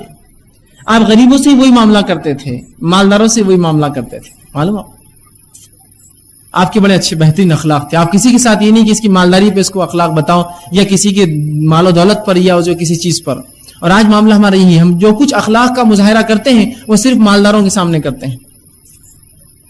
جو کچھ اخلاق کا مظاہرہ ہے وہ مالداروں کے سامنے، اسی مال و دولت کی وجہ سے بس اچھے اخلاق بتا دیتے ہیں. باقی اگر وہ غریب آ جائے تو پھر وہ تو ہماری ایک ایسی بات سنیں گا اور ایسی چیز دیکھیں گا جو ہم تصور بھی نہیں کر سکتے کہ یہ آدمی ایسا گھٹیا ہو سکتا ہے. تو اخلاق بڑی اہم چیز. آپ فرماتے ہیں کون سی چیز ہے جو میزان میں سب سے بھاری پڑیں گی سوائے اخلاق کے؟ اخلاق سب سے وزنی چیز ہے میزان میں، یاد رکھیے. آئیے ایک اور روایت جو مسلم کی حدیث ہے، آپ صلی اللہ علیہ وسلم فرماتے اور کہتے ہیں البر حسن الخلق، اچھی اخلاق اچھی عادت نیکی ہے. اچھی عادت نیکی ہے، اچھے اخلاق نیکی. اندازہ لگائیے اچھے اخلاق آپ رکھتے ہیں تو یہ نیکی ہے، اس کا اجر پاتے ہیں آپ اچھے اخلاق کا، ہے نا. اور آپ اپنے بھائی سے اگر ہنس کر بات کر دیں یہ بھی تو اچھے اخلاق ہے، اس کا بھی اجر ہے. رسول اللہ فرماتے ہیں اگر تم اپنے بھائی کو دیکھو اور مسکرا کر بات کرو، خوش ہو کر بات کرو، یہ صدقہ ہے تمہارا اپنے بھائی کے لیے، صدقہ ہے یہ، اس کا اجر ملتا ہے ہم کو. اور کیوں نہ ہو، ایک انسان ہو سکتا مصیبت میں آئے اور آپ خوش اخلاق سے اس سے ملیں، سلام کرے، آئیے میرے بھائی کیسے ہو تم، کیا معاملہ ہے. ہو سکتا آپ کی اس چہرے کو دیکھ کر اس کا غم جاتا رہے، غم کم ہو جائے، ہلکا ہو جائے، ہے نا. وہیں کوئی آپ سے ملنے آیا، وہ پہلے سے پریشان ہے اور پھر آپ بھی اس سے بد اخلاقی سے بات کرتے ہیں، وہ اور دل میں پریشان ہو جاتا ہے. ٹھیک ہے، تو اچھے اخلاق یہ صدقہ ہے، یاد رکھیے. ہنس کر دیکھنا صدقہ ہے. تو آپ فرماتے ہیں البر حسن الخلق، کہ اچھے اخلاق نیکی ہے، اس کا ثواب پاتا ہے ایک مومن، یاد رکھیے. آئیے ترمذی کی ایک روایت ہے جس میں آپ صلی اللہ علیہ وسلم فرماتے ہیں اور آپ نے کہا اکمل المومنین ایمانا احسنهم اخلاقا، ایمان والوں میں کامل ایمان والا وہ ہے جس کے اخلاق سب سے اچھے ہے. اب آپ بولی ایمان میں کامل کیا ہے؟ دیکھیے ایک بچہ ہوتا ہے، بچے کو بھی ہاتھ پیر منہ ناک سر سب ہوتا ہے، لیکن یہ کامل انسان نہیں ہوتا ہے، ابھی مکمل انسان نہیں ہوتا ہے. ٹھیک، چھوٹا ہے، بڑا ہوگا تو مکمل انسان بنے گا. ٹھیک ہے، تو اللہ کے رسول اکمل المومنین، کامل مومنوں میں کامل ایمان والا سب سے اچھا وہ ہے جس کی اخلاق سب سے اچھے ہیں. تو اگر میں اور آپ چاہتے ہیں کہ ہم سب سے اچھے مومن بنیں تو اخلاق سب سے اچھے ہم کو کرنا پڑیں گے اپنے، ورنہ یہ نہ ہو کہ جتنا ایمان ہمارے پاس یا جتنے اعمال ہم بڑھاتے جائیں اتنے بد اخلاق ہم لوگوں کے ساتھ ہوتے جائیں. تو آپ نے فرمایا اکمل المومنین ایمانا، جو اکمل ایمان کے اعتبار سے کامل مومن وہ ہے جس کے اخلاق سب سے اچھے ہیں. پھر دیکھیے آگے فرماتے اسی روایت میں آپ نے آگے فرمایا ایمان والوں میں کامل وہ ہیں جن کے اخلاق اچھے ہیں، جو نرم پہلو ہیں. نرم پہلو سمجھتے ہیں آپ؟ لوگوں سے نرمی کا معاملہ رکھتے ہیں. اور کیوں نہ ہو، مومن نرمی کا معاملہ اس لیے بھی تو رکھتا ہے، ہم لوگوں کی گرفت کریں گے تو اللہ ہماری گرفت کریں گا. نرمی کا معاملہ، بھائی غلطی ہوگی جانے دو. جو نرمی کا پہلو رکھتے ہیں، آگے آپ نے فرمایا جو دوسروں کو مانوس کرتے ہیں. مانوس سمجھتے آپ؟ گھل مل جاتے ہیں اور خود مانوس ہوتے ہیں، دوسروں کو اپنے طرف مانوس کرتے ہیں اور خود مانوس ہوتے ہیں. اور پھر آگے فرمایا آپ فرماتے مانوس بنتے ہیں، اس آدمی میں کوئی خیر نہیں جو نہ خود مانوس کرے نہ خود مانوس ہو. اس آدمی میں کوئی اچھائی اور بھلائی نہیں جو لوگوں کو مانوس کرے یا لوگوں سے مانوس ہو جائے، اس میں کوئی خیر بھلائی نہیں. مطلب جو آدمی لوگوں میں گھلتا ملتا نہیں ہے، رسول اللہ فرماتے اس میں کوئی خیر اور بھلائی نہیں. اسی لیے تو ہم دیکھتے ہیں اللہ کے رسول صلی اللہ علیہ وسلم جب اسلام آیا نہیں تھا آپ لوگوں سے دور رہتے تھے. اسلام جو آتا گیا آپ مانوس ہوتے گئے اور انسانوں میں داخل ہوتے گئے. ان کے معاملات میں حتیٰ کہ مدینہ جانے کے بعد آپ حاکم تھے، ان کے خلیفہ تھے، ان کے حاکم تھے، آپ فیصلے کرتے لوگوں میں. جو انسان نبوت سے پہلے غاروں میں جا کر رہتا تھا آج لوگوں کی جو ہے ضرورت بن چکا ہے، اس لیے کہ آپ مانوس کرتے تھے، لوگوں کو مانوس ہوتے تھے لوگوں کی طرف. اور رسول اللہ صلی اللہ علیہ وسلم یہی معاملہ تھا. آپ صلی اللہ علیہ وسلم لوگوں کو دیکھتے، اگر نوجوان صحابہ ہوتے تو ان کو مانوس کرتے، ان سے وہ مسائل وہ سوالات کرتے جو ان کے مسائل ہوتے ہیں کہ بھائی کاروبار کیا چل رہا ہے، شادی وادی کی کہ نہیں تم نے کی، حالات کیا ہے گھر کے، وہ سوالات کرتے. بوڑھوں سے ملتے تو ان سے ویسے سوالات کرتے. ایک روایت میں آپ نے پوچھا کس سے کرتے ہیں تو کہا عائشہ سے، کہا اس کے بعد تو کہا عائشہ کے باپ سے، کہا اس کے بعد تو کہا پھر عمر سے. وہ خاموش بیٹھ کے لگا کہ کہیں رسول اللہ مجھے فہرست میں سب سے آخری میں ڈال دے، لہٰذا چھوڑ دیا. لیکن یہ واقعہ جو بتا رہا ہے وہ یہ کہ اللہ کے رسول لوگوں کو مانوس کر لیتے تھے کہ انسان کو لگتا تھا کہ شاید یہ نبی سب سے زیادہ مجھ سے محبت کر رہا ہے، اس لیے پوچھ بیٹھے تھے وہ سوال. تو ایسے اخلاق تو مانوس کرے اور مانوس نہ ہو تو اس میں خیر نہیں، رسول اللہ فرماتے. آج ہمارا معاملہ کیا ہے؟ انا، تکبر اور تعلیم کی کمی، علم کی کمی. ہم کو بس خاموش بیٹھے ہیں، نہ لوگوں سے بات کرتے ہیں، نہ لوگوں میں ملتے ہیں، نہ لوگوں کو اپنے اندر ملنے دیتے ہیں، اور اسی کو ہم بڑے اخلاق، ہائی سوسائٹی، اچھے مورل سمجھتے ہیں. یہ سب فالتو کی باتیں یاد رکھیے. دنیا میں سب سے با اخلاق، سب سے بہترین انسان اللہ کے رسول صلی اللہ علیہ وسلم تھے. تو ان کے اخلاق تو یہ تھے کہ آپ لوگوں میں جاتے گھل مل جاتے. آپ صلی اللہ علیہ وسلم کے بابت تعلق سے یہ آتا ہے کہ جب آپ مجمع میں بیٹھتے ہیں تو ایک اجنبی کو پہچاننا مشکل ہوتا ہے کہ محمد ان میں سے کون ہے. کوئی مسند نہیں، کوئی کرسی نہیں، کوئی اونچا مقام نہیں. مشکل ہوتا ہے کون ہے اس کے اندر سے جو اللہ کا رسول ہے. یہی آپ کی خصوصیت تھی اور یہی صحابہ کا بھی حال تھا. وہ بھی ایسے ہی تھے لوگوں میں کہ عمر ابن خطاب خلیفہ ہے لیکن خلیفہ کا کوئی محل نہیں ہے. ایک سفیر آتا ہے جو ہے فارس سے اور آ کر پوچھتا ہے کہ ہمارے بادشاہ نے جو ہے خسرو نے جو ہے خط بھیجا ہے، تمہارے خلیفہ کا محل کہاں ہے بادشاہ کا؟ تو کہا لوگوں نے مدینے میں، ہمارا خلیفہ کو محل ویل نہیں رہتا، اس کا گھر وہاں جاؤ. جب گھر گئے تو ایک ادنا سا گھر مٹی کا بنا ہوا. تعجب ہوا کیسا خلیفہ ہے، کیسا بادشاہ ہے مسلمانوں کا، کیا سلطنت ہے اس کی، اتنی بڑی 2 لاکھ مربع میل سے زیادہ حکومت اس زمانے میں خطاب ہو چکی تھی. یہ بہت بڑی حکومت ہے، یاد رکھیے 2 لاکھ مربع میل، 2 لاکھ اسکوائر مائل حکومت کے بادشاہ ہے وہ، لیکن گھر مٹی کا ہے. گھر گیا تو تعجب ہوا. کسی نے کہا گھر پر نہیں ہے، وہ مسجد میں ہوں گے، جاؤ. تو کہا مسجد کیا رہتا؟ تو کہا عبادت خانہ. لوگ جاتے، کہا عبادت خانے میں تمہارا بادشاہ؟ تعجب کی بات ہے، ہمارے بادشاہ تو گھر سے نکلنے کو ڈرتے، تمہارا بادشاہ عبادت خانے میں؟ ٹھیک ہے چلو جاتا ہوں. عبادت خانے میں مسجد میں آیا، مسجد نبی میں دیکھنے لگا کہ کہاں ہے بھائی امیر المومنین، تمہارے خلیفہ کہاں ہیں؟ دیکھا کوئی بھی نہیں. ایک آدمی سو رہا ہے جو ہے سیدھے ہاتھ پر، جو ہے سیدھے پہلو پر اپنے سو رہا ہے، اور اس کے پیٹھ پر پیون لگے ہوئے کپڑے کے. اس کا کپڑا بھی جو پھٹا ہوا، جس کو اس نے پیچز لگائے، پیون تھے. جا کر اٹھائے، بھائی تمہارا خلیفہ کہاں ہے، ذرا بولو مجھے، میں پریشان ہوں. وہاں گیا تو بولے گھر گیا تو بولتے مسجد، یہاں تو کوئی نہیں. تو کہا بتاؤ میں ہی عمر ابن خطاب ہوں، کیا مسئلہ ہے تمہارا؟ تو اس کو تعجب ہوا کیسا انسان ہے. وہ فوراً فارس واپس گیا اور اپنے بادشاہ کو ایک رپورٹ دی. سفیر تھا، ڈپلومیٹ تھا، عام انسان نہیں تھا، ایمبیسیڈر تھا. وہ ہوشیار لوگ ہوتے ہیں بہت. ایک ملک دوسرے ملک کے پاس جس انسان کو بھیجتا ہے وہ ان کا نمائندہ ہوتا ہے، ریپرزینٹیٹو ہوتا ہے. وہ بڑا ہوشیار اور چالاک انسان ہوتا ہے ہمیشہ. جب آیا تو ایک رپورٹ لکھ کر دی اپنے بادشاہ اور کہا بادشاہ سلامت، ان سے جنگ جیتنے کے بارے میں خواب میں مت سوچنا، اس لیے کہ وہ تو اپنے رعایا کے اتنے محبوب لوگ ہیں کہ وہ تو انسانوں میں اٹھتا اور بیٹھتا اور لوگوں میں گھومتا اور پھرتا ہے. تم تو گھر سے باہر نکلو تمہیں کوئی قتل کر دیں گا بغیر حفاظت کے. تو تم اس سے نہیں جیت سکتے جو لوگوں کا اتنا چہیتا ہے. یہاں تو تمہاری قوم تمہیں مارنے کے پیچھے تلی ہوتی ہے. بادشاہوں کو کیا لگتا ہے؟ سیکورٹی لگتی ہے، اس لیے کہ لوگوں کے چہیتے نہیں ہوتے ہیں. وہ آ جاتے ہیں چن کر لوگوں کے اوپر سوار ہوتے ہیں، اس لیے ان کو جان کا ڈر ہوتا ہے. جو پبلک لیڈر ہوتا ہے اس کو ڈر نہیں ہوتا، وہ عوام میں گھومتا ہے، اٹھتا ہے اور پھرتا ہے. تو کہا اس سے جیتنے کا بھول جائیے، اس کے تو جانثار لوگ ہیں کہ وہ لوگوں میں اٹھتا بیٹھتا اور گھومتا اور پھرتا ہے. تو یہ اخلاق تھے صحابہ کی کہ عوام میں عام انسانوں جیسے رہ رہے ہیں، سو رہے ہیں، اٹھ رہے ہیں، مانوس کر رہے، بیٹھ رہے ہیں. یہ نہیں کہا کہ جاؤ ابھی دربان آئیں گا، پھر ہوں گا، کل پیشی ہوں گی، صبح آنا. نہیں، بتاؤ میں ہی ہوں بھائی. وہ ایسے صحابہ کو رسول اللہ نے ایسی ٹریننگ دی تھی. بہرحال تو مانوس کرے اور مانوس ہو، یہ بڑی اہم چیز ہے، یہ اچھے اخلاق کی علامت. اسی طرح ترمذی کی ایک دوسری روایت، اس میں آپ صلی اللہ علیہ وسلم فرمایا اور کہا، آپ سے پوچھا گیا کون سا عمل سب سے افضل ہے. سن لیجیے پھر سے ایک بار، آپ سے سوال ہوا کون سا عمل سب سے افضل ہے. لوگ پوچھتے ہیں ہمیشہ کیا افضل چیز ہے، کیا کروں میں، کیا کروں. کون سا عمل سب سے افضل ہے؟ اب آپ کیا سوچ رہے ہیں؟ نماز، روزہ، زکوٰۃ، حج، جہاد. کیا کہوں گا اللہ کے رسول نے. آپ سے پوچھے گا کون سا عمل سب سے افضل ہے, رسول اکرم صلی اللہ علیہ وسلم نے جواب دیا, فرمایا حسن الخلق, اچھی عادت. سب سے اچھا عمل ہے, افضل عمل ہے سب سے, کہ ایک انسان با اخلاق ہو, اچھے اخلاق کا حامل ہو, یہ سب سے اچھی عادت ہے. اسی طرح اللہ کے رسول صلی اللہ علیہ وسلم کی ترمذی کی ایک اور روایت ہے, آپ صلی اللہ علیہ وسلم پوچھا گیا کہ کون سے عمل کی وجہ سے لوگ سب سے زیادہ جنت میں جائیں گے. پہلی حدیث میں کیا آیا, کون سا عمل سب سے افضل ہے. اس حدیث میں سوال ہوا کون سا ایسا عمل ہے جس کی وجہ سے سب سے زیادہ لوگ جنت میں جائیں گے. تو اللہ کے رسول صلی اللہ علیہ وسلم فرمایا کہ سب سے پہلا عمل جس کی بنیاد پہ لوگ جنت میں جائیں گے, تقوی اللہ, اللہ کا ڈر, اللہ کا پاس و لحاظ ہے, اور دوسرا حسن الخلق, اچھے اخلاق.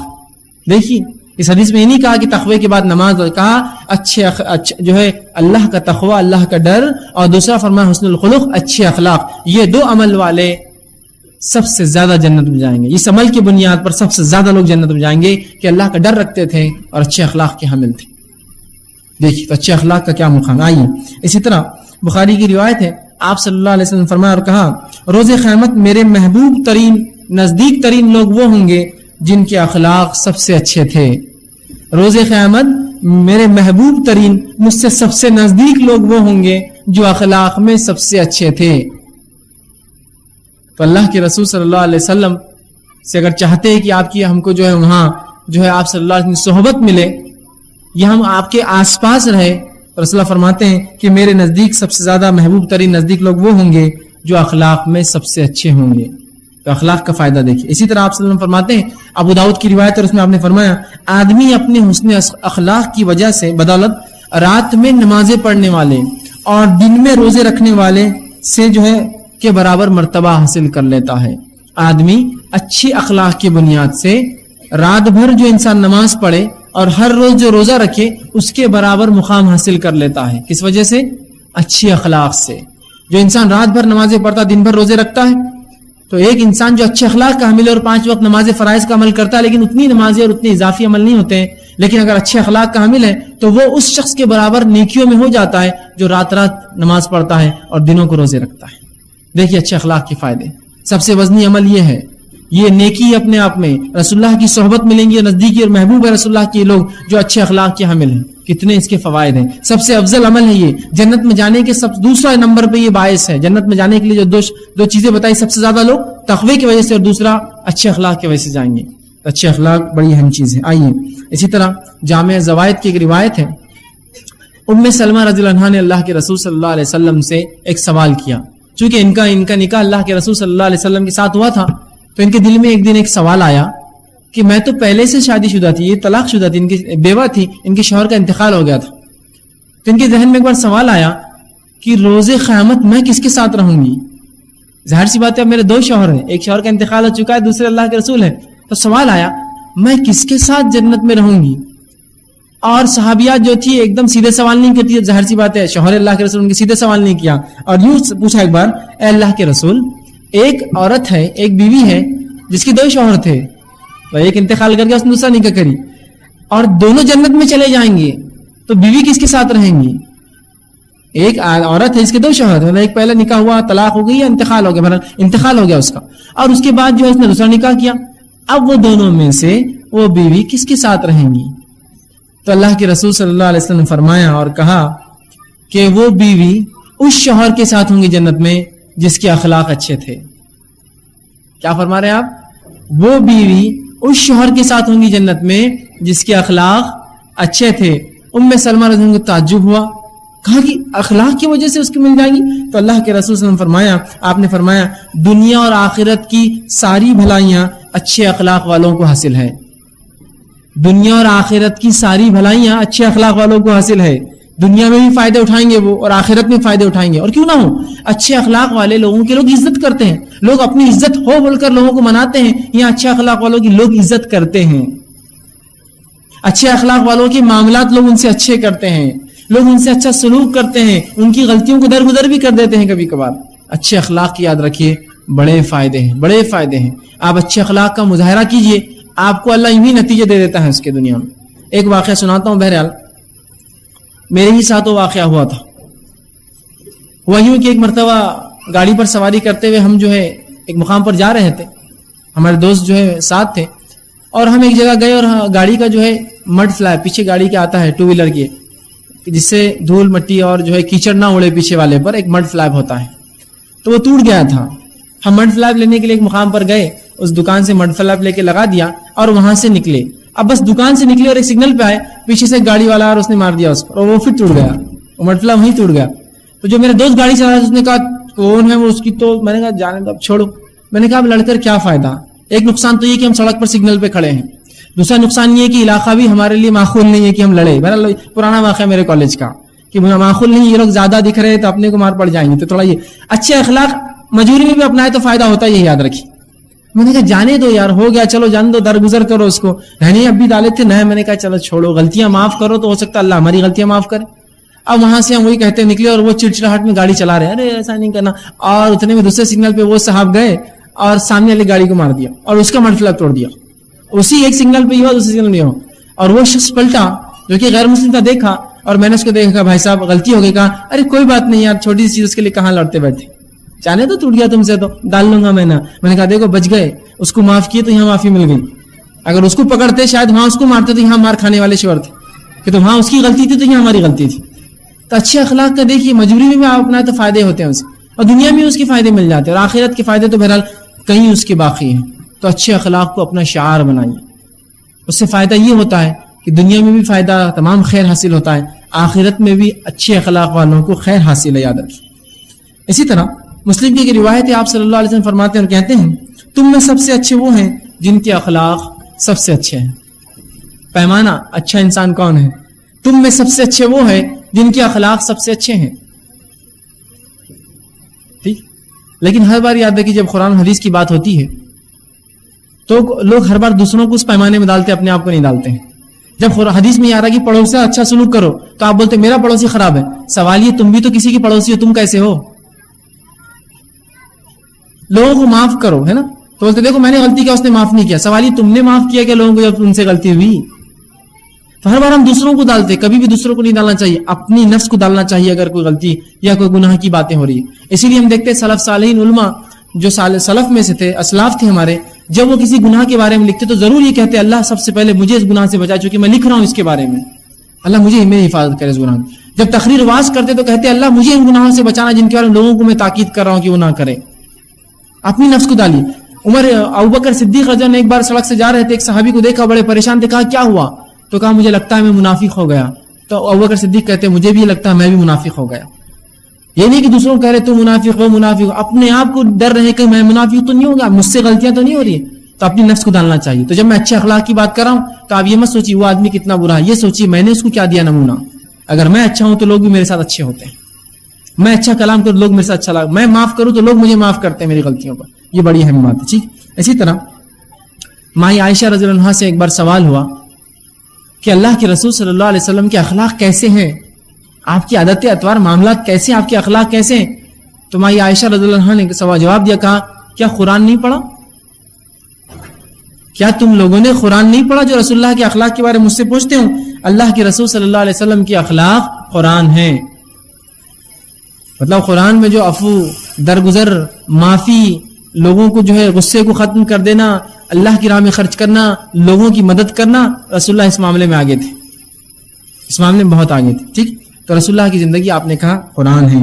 اسی طرح بخاری کی ایک روایت ہے, مائی خدیجہ رضی اللہ عنہا کے تعلق سے آتا ہے کہ جب رسول اللہ صلی اللہ علیہ وسلم کو جب پہلی بار وحی ملی اور وہ آپ وہیں سے گھبرا گئے اور فوراً گھر دوڑتے دوڑتے آئے اور مائی خدیجہ سے کہا کہ مجھے اڑا دو, مجھے ڈر لگتا ہے میں مر جاؤں گا.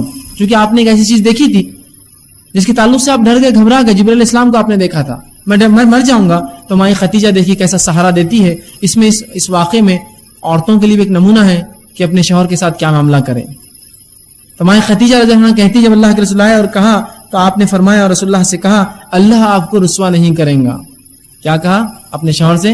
اللہ آپ کو رسوا نہیں کرے گا. کیوں رسوا نہیں کرے گا؟ سنیے, آپ رشتہ داری جوڑتے ہیں, آپ رشتے تھوڑی توڑتے ہیں, آپ تو رشتے جوڑنے والے, اللہ کیسے آپ کو ضائع کرے گا؟ پھر فرماتی ہے کمزوروں کا بوجھ اٹھاتے ہیں آپ کے اخلاق کی تعریف کر رہی ہیں, آپ کمزوروں کا بوجھ اٹھاتے ہیں, آپ جو ہے رشتہ داری کو جوڑتے ہیں, غریبوں کو آپ کما کر دیتے ہیں اپنے پیسے سے. یہ آپ کی زندگی نبوت سے پہلے کی ہے. پہلے سے آپ کے اخلاق کیسے تھے؟ کما کر لوگوں کو دیتے ہیں آپ، کیسے اللہ آپ کو ضائع کریں گا؟ مہمان نوازی کرتے ہیں آپ، شریعت میں بڑی اہمیت ہے مہمان نوازی کی، یاد رکھیے. لیکن یہ نہ ہو کہ ہر بار میں اپنے آپ کو مہمان سمجھوں.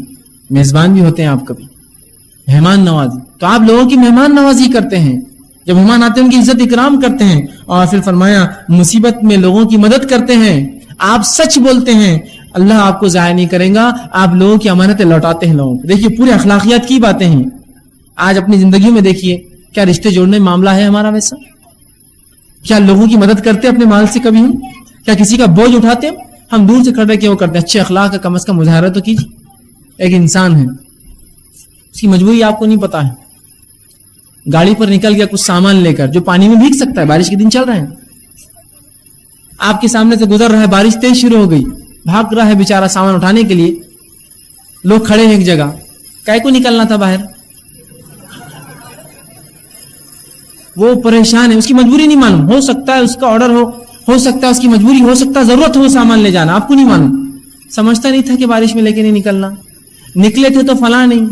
اس سے پہلے آپ کیا کرتے؟ سب سے پہلے اتر کر دوڑتے اور اس کی مدد کرتے اور پھر پوچھتے بھائی صاحب کیوں لے کر نکلے تھے بارش میں؟ پھر وہ بتاتا بھائی میری بڑی مجبوری تھی، فلاں بیمار تھا، فلاں یہ تھا، فلاں ایسا تھا، ٹرین چھوٹ رہی تھی، میں کیا کروں، میں مجبور تھا.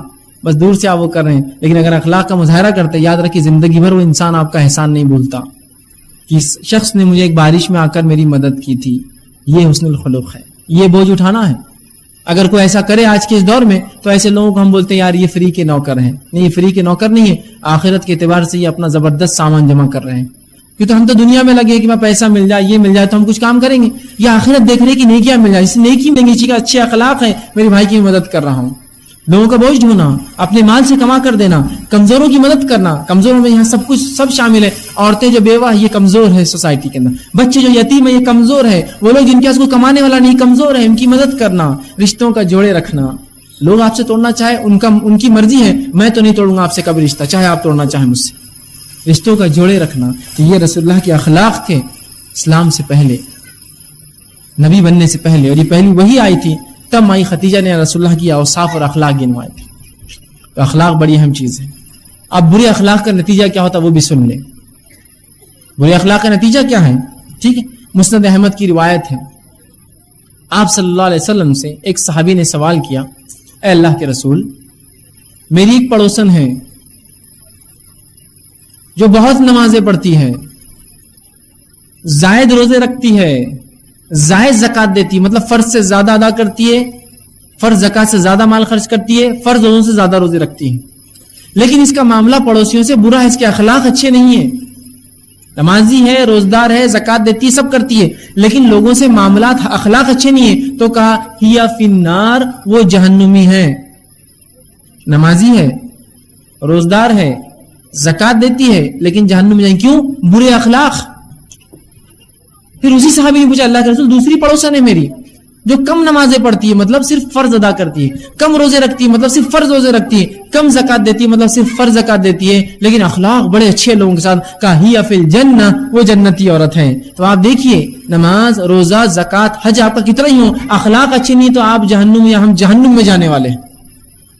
اور وہ عورت جو صرف فرائض کو کر رہی ہے، زیادہ نہیں کر رہی ہے کچھ بھی، لیکن اخلاق اچھے ہیں، ہی فی الجنہ، وہ جنت میں ہے. تو آپ اخلاق کو کوئی معمولی چیز مت سمجھیے، کر لیے تو ٹھیک ہے، تو کیا ہے، یہ نقصانات ہیں اس کے، یہ اس کے نقصانات ہیں برے اخلاق کے. تو ہم یہ نہ سمجھے نماز پڑھتے، ہم زکات دیتے، روزہ رکھتے، حج کرتے، لوگوں سے بدسلوکی کریں گے، گندی بات کریں گے، گالی دیں گے، غیبت کریں گے، ان کی چغلی کریں گے، ان کی مدد نہیں کریں گے، تو آپ سمجھیں گے نہیں میرے. یاد رکھیے یہ تمام چیزیں نہیں بچائیں گے، اس لیے کہ اس خاتون وہ لڑتی تھی پڑوسن دوسروں سے، اپنے پڑوسن سے لڑتی، دوسرے پڑوسیوں سے لڑتی تھی، حالانکہ نمازی، روزدار اور زکات دیتی تھی. کہا ہی فی النار، وہ جہنم میں ہے. اور دوسری پڑوسن جس کے اخلاق اچھے تھے، فرض نمازیں پڑھتی تھی، فرض روزے رکھتی تھی، فرض زکات، تو کہا ہی فی الجنہ، وہ جنت میں اپنے اخلاق کی وجہ سے. تو اچھے اخلاق کا ہم تمام مظاہرہ کریں، ہر شعبے، ہر معاملے، ہر وقت. یہ نہ ہو کہ جب میں اپنے شہر میں ہوں تو بڑے اچھے اخلاق بتاؤں، شہر سے باہر چل جائے تو بد اخلاقی کا مظاہرہ. اس طرح سے ہوتا ہے. آج کل ہم دیکھتے ہیں بچے گھروں میں ہوتے ہیں، بڑے اخلاق کا مظاہرہ کرتے ہیں، کالج میں اگر ان کو دیکھیں تو پہچاننا مشکل ہوتا ہے یہ فلاں لڑکا انہی کی اولاد ہے کیا، جو وہاں ملا تھا یہ وہی بچہ ہے کیا. اس لیے کہ والدین نے ان کو تربیت نہیں دی. یاد رکھی اخلاق کی تربیت والدین کا ذمہ ہے. رسول اکرم صلی اللہ علیہ وسلم بخاری کی روایت فرماتے ہیں، اگر کسی انسان کو اللہ جو ہے بیوی اور بچے دے، اس کی رعیت ہو، اس کے پیچھے لوگ ہوں، اور اگر ان بچوں کی تربیت نہ کرے، تاکید نہ کرے، نصیحتیں نہ کرے، ان کے اخلاق اچھے نہ بنائے، تو وہ جنت کی خوشبو بھی نہیں سونگیں گا، وہ جہنم میں جائیں گا۔ آج بچوں کو کیا ہم تعلیم دے رہے ہیں، کیا اخلاق کی ہم نے تربیت دی؟ مسلمان بچوں کے اخلاق دیکھ کر کبھی کبھار آنکھوں میں آنسو آ جاتے ہیں کہ یہ مسلمان بچے ہیں، یہ وہ لوگ ہیں جو آگے اس نسل کو لے کے چلیں گے، یہ قوم ان سے آگے بڑھیں گی۔ کیا والدین ہم ان کو سکھا رہے ہیں ویسے اخلاق، جن اخلاق کی یہ فائدے ہیں، اور جو والدین یہ اخلاق بچوں کو سکھائیں گے نا، یہ مرنے کے بعد ثواب جاریہ بھی ہے۔ ایصال ثواب میں آپ نے سنا، جو اصل ایصال ہے وہ تو چھوڑ دیا اور اپنے منمانے ایصال ہم نے نکالے ہیں، یہ اصل ایصال ہے۔ اولاد سکھائیے ان کو اخلاق، با اخلاق تہذیب یافتہ بنائیے، زبردست ایک انسان بنائیے، پھر یہ آپ کے مرنے کے بعد آپ کے لیے واقعی مغفرت کی دعا کریں گے، خیر کی کریں گے۔ ورنہ یہ وہ لوگ ہوں گے جو آپ کو بددعائیں دیں گے، ہمارے باپ نے کبھی نصیحت نہیں کرتا تو شاید ہم سدھر جاتے، ہمارے باپ نے کبھی پڑھائی نہیں، اگر پڑھاتا تو شاید ہم اچھے ہوتے۔ انہیں سکھائیے، اسی لیے میں نے شروع میں کہا اخلاق سیکھنے سے آتے ہیں، اخلاق بچوں کو سکھانے سے آتے ہیں، یہ پیدائش سے نہیں ملتے ہیں، سیکھنا ہوتا ہے اس کو۔ تو بد اخلاقی کو اپنی زندگیوں سے نکالنے کی بہت سخت ضرورت ہے آج یاد رکھیے۔ اس بد اخلاقی کی وجہ سے ہم اسلام کی دعوت بھی نہیں پہنچا سک رہے غیروں تک۔ اس برے اخلاق کی وجہ سے ہم خود اپنے محلوں سے بدزن ہو کر بھاگنا چاہتے ہیں کہ مسلمان خود اپنے محلے کہتا ہے یہ محلہ چھوڑ دو، اس لیے کہ بہت برے حالات ہیں اس محلے کی۔ آج کیا حالات ہیں ہمارے محلوں کی، کیا حالات ہیں ہمارے بچوں کی، کیا حالات ہیں ہمارے بیویوں کی اور ماں اور بہنوں کی، اس لیے کہ تعلیم اور تربیت کا نظم ختم ہو گیا۔ کہاں سے پھر اخلاق سیکھیں گے انسان؟ دین و شریعت جب جانیں گے تو اخلاق ہم میں آئیں گے۔ تو والدین کی ذمہ داری ہے بچوں کو با اخلاق بنائیں، بچوں کی ذمہ داری ہے خود با اخلاق بنیں، بڑوں کی ذمہ داری ہے خود اخلاق کا مظاہرہ کرے تاکہ دوسرے دیکھ کر اخلاق کا مظاہرہ کریں۔ یہ بات بڑی ہمیں یاد رکھیے، اخلاق کو مذاق مت سمجھیے، چھوٹا مت سمجھیے، بڑی بھاری نیکی ہے، بڑی بھاری نیکی ہے۔ آئیے، اللہ کے رسول صلی اللہ علیہ وسلم دعائیں مانگتے تھے اچھے اخلاق کے لیے۔ رسول اکرم صلی اللہ علیہ وسلم دعائیں مانگتے تھے، اور آپ کی ایک دعا تھی جو آپ ہمیشہ کرتے تھے اور فرماتے اللہم کما احسنت خلقی فاحسن خلقی، اے اللہ جس طرح تو نے مجھے اچھا بنایا ہے جسمانی طور سے، میرے اخلاق کو، میرے اندرونی کو بھی اچھا بنا دے۔ جیسا تو نے میرا ظاہر بنایا ہے اچھا، میرا باطن بھی اچھا کر دے۔ جیسا تو نے مجھے باہر سے اچھا بنایا، خوبصورت ایک مکمل انسان بنایا، میرے اندرون کو، میرے اخلاق کو بھی ویسے ہی اچھا کر دے۔ تو رسول اکرم دعا کرتے اخلاق کے لیے۔ تو میں نے اسی لیے کہا کوشش اور دعا، کوشش کرے اخلاق کے لیے۔ یہ نہیں کہ آپ بولیں گے اخلاق کوئی ایسی چیز ہے کہ آپ بولیں گے بھائی بچہ بڑا بد اخلاق ہے، اس کو کہیں آپ لے جائیں گے بولیں گے ٹھیک ہے اخلاق کی 10 گولیاں ہیں، اس کو 3 دن تک کھلاؤ، اس کو با اخلاق نہیں۔ یہ نہیں ہونے والا۔ لوگ یہ نہیں سمجھتے نا، باپ کہہ رہا ہے ماں سے اخلاق سکھاؤ بچے کو، اور جس انداز سے ماں کو کہہ رہا ہے، اس کی مطلب ماں بچے کی ماں کو کہہ رہا ہے، وہ اتنا گھٹیا انداز ہے کہ بچہ اس سے وہ بد اخلاقی سیکھتا ہے، پہلے بعد میں سیکھیں گے وہ اچھے اخلاق۔ تو ہم مظاہرہ کریں بڑے بچوں کے سامنے اخلاق کا۔ اللہ کے رسول صلی اللہ علیہ وسلم کے اخلاق دیکھیے۔ عبداللہ ابن عمر فرماتے ہیں کہ ہم چھوٹے تھے، مدینے کی گلیوں میں کھیلتے رہتے تھے، رسول اللہ جب ہمارے بازو سے گزرتے تو ہم بچے تھے، اب کہاں بچوں کو دھند اور سود رہتی کہ کیا ہو رہا ہے، بازو کھیلتے تھے۔ اور کیوں نہ ہو اللہ کے رسول صلی اللہ علیہ وسلم کے انتقال کے وقت عبداللہ ابن عمر کی عمر جو تھی وہ 11 سال تھی۔ 11 سال کی تھی جب رسول اللہ انتقال کر گئے، تو اس سے پہلے لگائیے کیا عمر رہیں گی زندگی میں رسول اللہ۔ تو ہم کھیلتے رہتے، رسول اللہ ہمارے بازو سے گزرتے، ہم اپنے دھن میں ہوتے، اپنے شوق میں ہوتے، کھیل میں ہوتے، رسول اللہ ہمیں سلام کرتے اور آگے جاتے۔ پھر اگلی بار جب رسول اللہ کو ہم دیکھتے پہلے سے کھڑے ہو جاتے سلام کرنے کے لیے، نہیں تو رسول اللہ ہم کو کر دیں گے پہلے آ کر۔ تو بچوں کو جب آپ نے سکھایا، سلام کیا، تو بچے پھر آپ کو پہلے سلام کریں گے، نہیں وہ بڑا میرے کو سلام کر دیتا ہے۔ اللہ کے اخلاق کی بچوں کو ایسی تعلیم دی آپ نے، بچوں کو سلام کیا، اگلے بار بچے سمجھ گئے کہ یہ آدمی بڑا مجھے سلام کرتا، پہلے اس کو سلام کر دو ہم لوگ۔ تو یہ تھے اخلاق آپ کے، یہ تھی تعلیم آپ کی، یہ تربیت آپ نے صحابہ کو دی، یہی تعلیم سیکھ کر صحابیات نے اپنی اولاد کو تربیت دی۔ اور یہاں عورتوں کا رول اخلاق سکھانے میں مردوں سے زیادہ ہے، اس لیے کہ مرد تو دن رات جو ہے کمانے کے اس میں لگا ہے، لیکن اس کا مطلب یہ نہیں کہ اس کو بد اخلاقی کی اجازت ہے، مرد تو گھر میں آ کے رات میں کماتا ہوں تو کچھ بھی کروں، وہ بھی اخلاق دکھائے، لیکن چونکہ وہ کمانے دھمانے کے لیے باہر ہوتا ہے، عورتیں گھر میں ہوتی ہیں، ان کا کام ہے اپنے بچوں کو تعلیم تربیت دیں۔ یہی بچے یاد رکھیں جہاں ثواب جاری، یہ تعلیم اگر برابر نہیں ہوئی، تربیت اور اخلاق نہیں، آداب نہیں سکھا، جاریہ بن جائیں گے، مرنے کے بعد بھی ان کی غلط عملوں کا آپ کو نتیجہ ملتا ہے۔ ان کی تربیت کیجیے اپنے گھروں میں۔ اور صحابیت نے ایک زبردست ایک نمونہ ہمیں دے کر گیا اس امت کے لیے، کیسی تربیت کی اپنے بچوں کی۔ حضرت فاطمہ رضی اللہ عنہا کے تعلق سے آتا ہے، حضرت حسن فرماتے ہیں کہ ہماری ماں جو ہے عبادتیں کرتی اور اس کے بعد ذکر و اذکار کرتی اور خود کنویں سے پانی لے کر آتی، گھر میں کھانا بناتی، جھاڑو دیتی، ہمیں کپڑے بدلاتی، تمام کام کرتی اور ہمیں اچھا اخلاق سکھاتی۔ مطلب وہ ماں جو پانی بھی بھر کر لا رہی ہے کنویں سے، وہی ماں کھانا بھی بنا رہی ہے اپنے گھر والوں اور شوہر کے لیے، وہی ایک عورت ہے جو بچوں کی تعلیم اور تربیت کر رہی ہے، نہلا رہی دھلا رہی کپڑے بدلا رہی ہے، وہی ماں ان کو سکھا رہی ہے، تو ایک عورت اتنے رول کر رہی ہے۔ آج ہم یہ کہتے ہیں بھائی میں کھانا بنا رہی ہوں میرا احسان ہے، اب تعلیم تربیت کے لیے تھوڑی وقت ہے تو آپ ایک نوکرانی کھانے کو لگائی تو میں یہ کام کروں گی، نہیں، یہ صحابیات کو دیکھیے نمونہ ہے۔ اپنے آپ کو ایسا مضبوط بنائیے، یاد رکھیے اگر ہماری خواتین اس قوم کی اگر اپنے آپ کو ڈھیلا کر دیں گی، یاد رکھیے اس قوم میں اگر کوئی برائی، کسی بھی قوم میں اگر برائی شروع ہوتی ہے تو وہ عورتوں سے شروع ہوتی ہے، اور کسی بھی قوم کا اگر سدھار دیکھنا ہے تو ان کی عورتوں سے سدھار شروع ہوگا، مردوں سے نہیں ہونا کو بہت بڑا کام۔ کتنا ہم کر سکتے ہیں مرد مل کر کوشش، اصل عورتیں ہیں جب یہ گھر میں ہوں گی، ان کے پاس 2 3 4 اور 5 اور 10 بچے ہیں ان کے پاس، جو ان کے پاس ان کی پرورش میں ہیں، ان کو اگر وہ اصلاح کریں گے تو یہ 10 بچے جب باہر جا کے اخلاق بتائیں گے 10 اور ان سے سیکھیں گے نمونہ۔ تو مردوں کی کوشش اتنی کارگر ہوں گی جتنی عورتوں کی ہوں گی، تو عورتوں سے گزارش کروں گا زبردست اپنے آپ کو بنائیں، ایک مضبوط خاتون بنائیں، با اخلاق بنائیں، با ادب بنائیں۔ اب ان عورتوں کی با اخلاق اور با جو ادب ہونے کے لیے ان کے والد نبی سے کوشش کریں کہ یہ میری بیٹی آگے چل کر ماں بننے والی ہے، تو اس ماں کے لیے میں کیا تیاری کری ہوں کہ اس کی اولاد ورنہ یہ بگڑیں گی تو اس کی اولاد بگڑیں گی، اس کا وبال میرے پہ آئے گا، میں یہ دیکھ نہیں سکتی۔ ہاں میں نے تربیت دی، پھر وہ لڑکی بگڑ گئی اور اس کے بچے، تو میں بری ہوں اس سے۔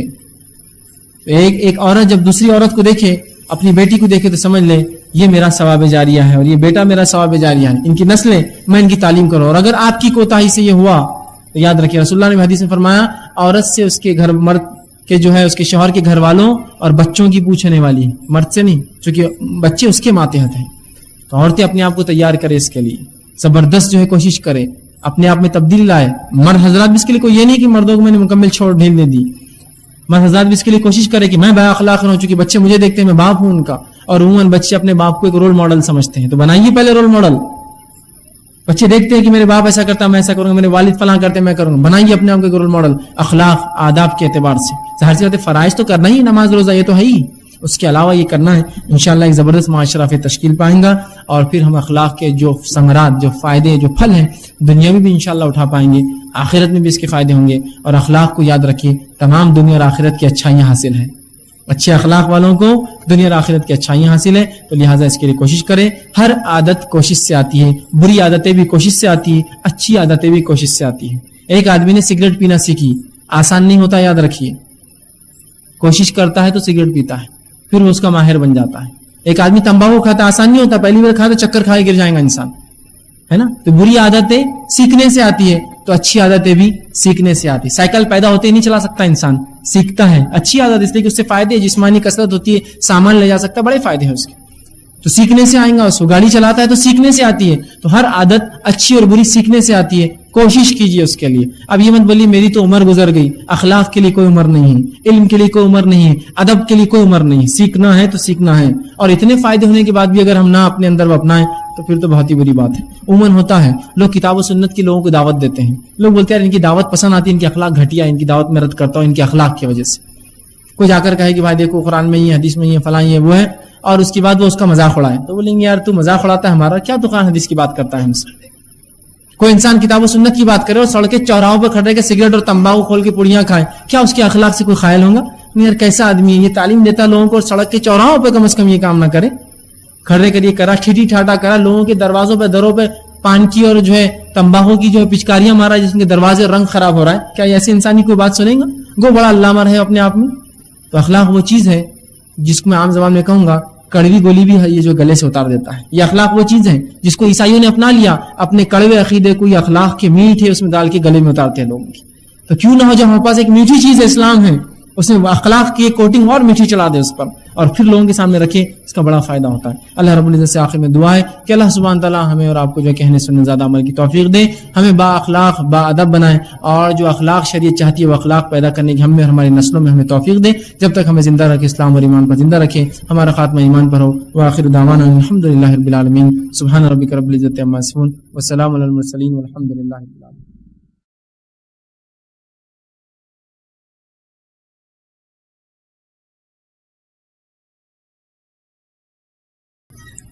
خواتین کی طرف سے بہرحال ایک سوال آیا ہے، اولاد اپنے والدین کے لیے دعا کر سکتی ہے، دعا یہ قرآن کے الفاظ میں ہوتی ہے تو پھر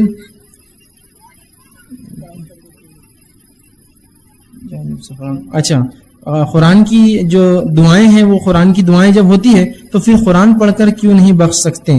کیا میت کی جانب سے رمضان میں کیا میت کی جانب میں رمضان میں غریبوں کو کھلایا جائے؟ 2 سوال کیے انہوں نے. پہلی چیز یاد رکھیے، ہم شریعت کے ماتحت اور مکلف ہیں. شریعت نے جو کہا ہوتا ہے تو ہوتا ہے، نہیں ہوتا ہے تو نہیں ہوتا ہے. ٹھیک ہے، ہم عقلیں اس میں نہیں لڑاتے ہیں. علی بن ابی طالب رضی اللہ عنہ کا ایک مشہور قول ہے، وہ کہتے ہیں کہ شریعت کا تعلق عقل سے نہیں ہے، اس کا تعلق دل سے ہے. عقل یہ کہتی ہے کہ جب وضو کے اندر پیروں کا مسح کیا جائے تو مسح پیروں کے تلووں کا ہونا چاہیے. شریعت بولتی ہے اوپر سے مسح کرو. تو شریعت کا تعلق دماغ سے نہیں ہے. تو آپ کہیں گے جب قرآنی آیتوں کو پڑھ کر ہم دعا کر سکتے ہیں تو پھر قرآن کیوں نہیں بخش سکتے؟ دیکھیے، دعا عبادت ہے. الدعاء العبادہ، رسول اللہ دعا عبادت ہے. دوسری بات میں فرمایا الدعاء مخ العبادہ، دعا عبادت کا مغز ہے. تو دعا کیسی کی جائے بتا دیا. ٹھیک ہے، یہاں اللہ کے رسول صلی اللہ علیہ وسلم نے کبھی اپنی زندگی میں نہ خود کے لیے نہ صحاباؤں کو یہ تاکید کی، نہ صحابہ کے انتقال پہ کبھی قرآن پڑھا گیا، نہ تابعین نے کبھی قرآن پڑھا، نہ تبع تابعین نے کبھی قرآن کسی کو پڑھ کر بخشا جس طرح سے آج ہم بخش رہے ہیں. بلکہ آج کل تو کانٹریکٹس دیے جاتے ہیں کہ بھائی ہمارے طرف سے 500 قرآن پڑھ کے بخش دو. ٹھیک ہے، کچھ بدنی عبادتیں ہیں جو ہم کرنے سے اپنے میت کو دے سکتے. کچھ بدنی عبادتیں بتا دیتا ہوں کیا کیا ہے. پہلی بدنی عبادت جو میت کو آپ دے سکتے ہیں مرنے کے بعد بھی، وہ اگر اس کے نظر کے روزے باقی ہو تو آپ رکھ سکتے ہیں. تیسرا، میت کی اگر حج یا عمرے کی نیت ہو تو آپ اس کی طرف سے کر سکتے ہیں. یہ بدنی عبادتیں ہیں 3 جو آپ اس کی طرف سے کر سکتے ہیں. اب نہیں چوتھی، قرآن ایک بدنی لیکن اس کا بتایا نہیں گیا ہے. اس کے علاوہ مالی عبادت آپ عبادت پہنچا سکتے ہیں، جیسا اس کے نام سے کچھ کر دیں، پانی کنواں اس طرح سے، یا پھر اس کے کیے گئے کام کو آگے بڑھا دے، کار خیر اور نافع علم کو، اس کو انشاءاللہ اجر ملے گا. لیکن قرآن کے تعلق سے کبھی کسی صحابی نے انتقال پر پڑھ کر نہیں بخشا، تابعین نے کبھی اپنے والدین کے لیے نہیں کیا، تبع تابعین اور نسلوں نے کبھی یہ کام نہیں کیا، لہٰذا اس کا کرنا درست نہیں ہوگا. ٹھیک. دوسرا سوال، کیا میت کی جانب سے رمضان میں غریبوں کو کھلانا جائز ہے؟ تو یاد رکھیے، مالی اگر کوئی چیز آپ خرچ کرتے ہیں میت کے لیے تو علماء لکھتے ہیں اس کا اجر انشاءاللہ ملیں گا. بالخصوص اولاد یہ کام کرے، اس لیے کہ ماں عائشہ فرماتی اللہ کے رسول نے فرمایا انسان کو ہر کمائی کا بدلہ ملے گا اور اولاد انسان کی کمائی سے ہے. تو لہٰذا اولاد چونکہ کمائی ہے تو اولاد اگر کچھ خرچ کرے والدین کے لیے تو اس کا اجر ضرور ملے گا. اس کے لیے رمضان کی کوئی قید نہیں ہے، جمعرات کی کوئی قید نہیں ہے، جمعے کی کوئی قید نہیں ہے، پیر کی کوئی قید نہیں ہے. جب چاہے آپ غریبوں کو کھلا سکتے ہیں. جی وعلیکم السلام.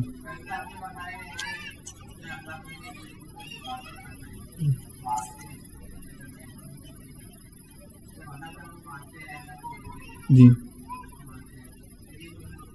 اچھا، بھائی نے ایک اخلاق کے تعلق سے میں نے کہا کہ ارے ترے سے نہیں بولنا چاہیے، تو اس کا کیا معاملہ ہے؟ اللہ کو ہم جو تو بولتے ہیں. تو پہلے بات ایک بات جان لیجئے، عربی زبان کے اندر، عربی زبان میں ایک ہی صیغہ ہوتا ہے خطاب کرنے کے لیے، میں اور تو، انا اور انتا، میں اور تو.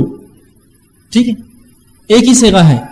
اردو میں 3 صیغے ہوتے ہیں مخاطبت کے لیے، آپ، تم اور تو. عربی میں نہیں ہے. لہٰذا اسی لیے قرآنی آیتوں اور جب احادیث کا تذکرہ میں بھی اپنی بات میں کرتا ہوں تو سے بولتا ہوں، چونکہ عربی کے لفظی ترجمہ تو ہی ہوں گا. عربی کے اندر ایک ہی صیغہ ہے، تو اور میں. ٹھیک ہے، اتنا ہی ہے اس کے اندر. اردو میں الگ الگ ہے، لیکن چونکہ ہم جس علاقے میں رہتے ہیں یہاں تو والا معاملہ نہیں ہے، یہاں 3 الفاظ استعمال ہو سکتے ہیں. تو یہاں آپ سب سے اچھے الفاظ استعمال کریں گے، اس لیے کہ سب سے اچھی زبان بولیں گے آپ. یہ بھی اچھے اخلاق ہے. گو میں یہ نہیں بول رہا ہوں کہ عربی میں وہ غلط معنی ہے تو کا، نہیں، وہ زبان کی نوعیت ہی ویسی ہے، اس میں وہی لفظ ہے، وہ زبان میں وہی معنی ہے. لیکن ہمارے پاس جو ہے اردو زبان میں 3 الگ الگ ہوتے ہیں. ٹھیک ہے. اب بالخصوص اللہ کے لیے تو کا انہوں نے سوال کیا، تو عموماً ہم ایک دوسرے سے جب بات کریں گے تو آپ کہیں گے. بہت زیادہ آپس میں کلوز ہیں تو تم تک رکھیے. تو کہنا ہی درست نہیں، اس لیے کہ جہاں آپ تو سے بات کریں گے، چھوٹے بچے کو کیسے آپ سکھائیں گے کہ ہم آپس میں دوست ہیں، ہم تو سے کریں گے، تم نہیں کرنا بیٹا، آپ نہیں کرنا. نہیں، اس کو آپ سکھائیے بیٹا جو ہے آپ ہی بولیے. اور بچوں کے سامنے تو بالخصوص آپ کسی کو تو بھی بولتے تو آپ بولیے، تاکہ بچے آپ سیکھیں گے. ہوتا ہے نا، چھوٹے بچے ہیں اور اگر ماں کہے میں کرتی ہوں، میں جاتی ہوں، تو بچے بولتے میں کرتی ہوں اور میں جاتی ہوں. تو بیچاری مائیں بچوں کو سکھانے کے لڑکوں کو لڑکے کی زبان میں بولتی ہے میں جاتا ہوں، میں کرتا ہوں، تو بچے اتنا اثر لیتے ہیں. تو میں یہ کہوں گا آپ جو ہے آپ سے بات کریں. دوسرا کہ اللہ کو کیوں تو کہتے ہیں، تو یاد رکھیے تو کے اندر جو ہے ایک سے زیادہ نہیں ہوتا ہے. اس صیغے کے اندر آپ میں کئی لوگ آ سکتے ہیں نا، اے اللہ آپ، تو مور دین ون کا تصور، ایک سے زیادہ کا تصور ہو سکتا ہے. تو میں ایک کا ہی تصور آتا ہے, کبھی بھی واحد کا تصور آتا ہے, ایک ہونے کا. اسی لیے اللہ کے تعلق سے جب بھی ہوتا ہے تو کہتے ہیں, تاکہ ایک سے زیادہ کا تصور نہ آئے ذہن کے اندر. آپ کے اندر آپ لوگ تو زیادہ ہوگا ایک سے, آپ ایک کو بھی ہوتا زیادہ کو بھی ہوتا, تو کے اندر ایک ہی ہوتا, وہ خاص جس کو بولا جا رہا ہے. اسی لیے اللہ کے لیے اردو میں تو کا لفظ استعمال کرتے تاکہ ایک سے زیادہ کا تصور نہ آئے ذہن میں. جی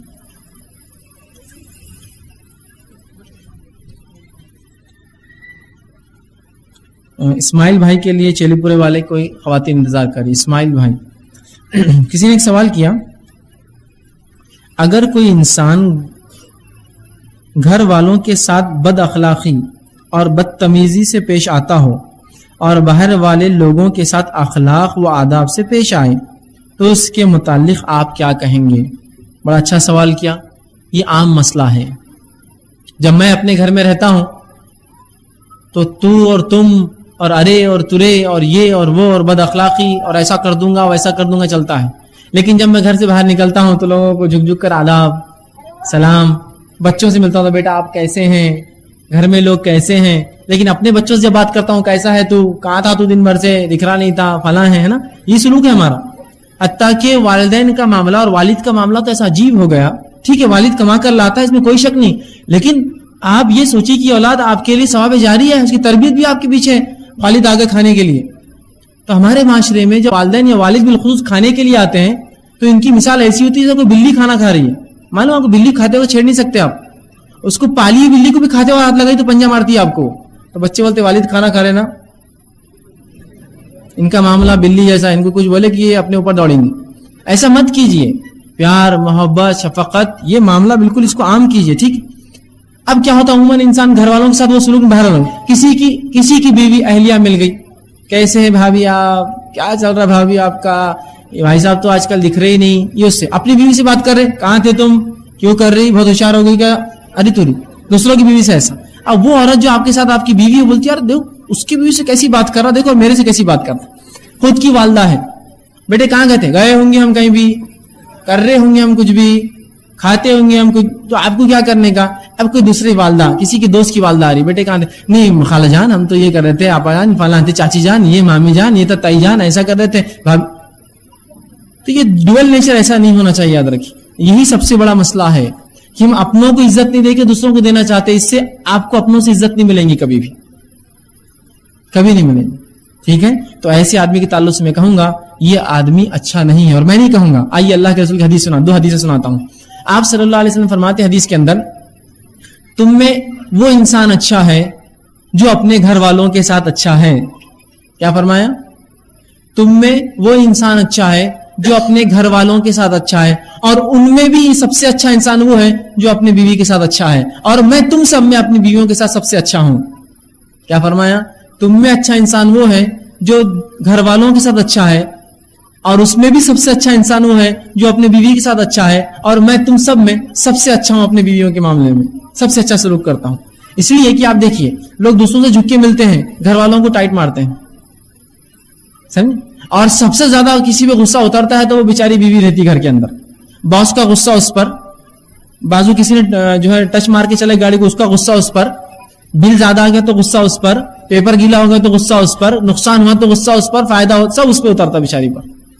تو کیا کہتے ہیں رسول اللہ نے, اچھے وہ ہیں جو گھر والوں کے ساتھ اچھے ہیں, جو اپنے بچے کے ساتھ اچھا ہے وہ اچھا ہے بنسبت اس کے ساتھ, دوسروں کے بچے کے ساتھ جو ہے وہ اچھا ہے, اور ان میں بھی سب سے اچھا وہ ہے جو بیویوں کے ساتھ اچھا سلوک کرتا ہے, اور میں تم سب میں سب سے اچھا ہوں اس معاملے میں, چونکہ سب سے اچھا سلوک کرتا ہوں.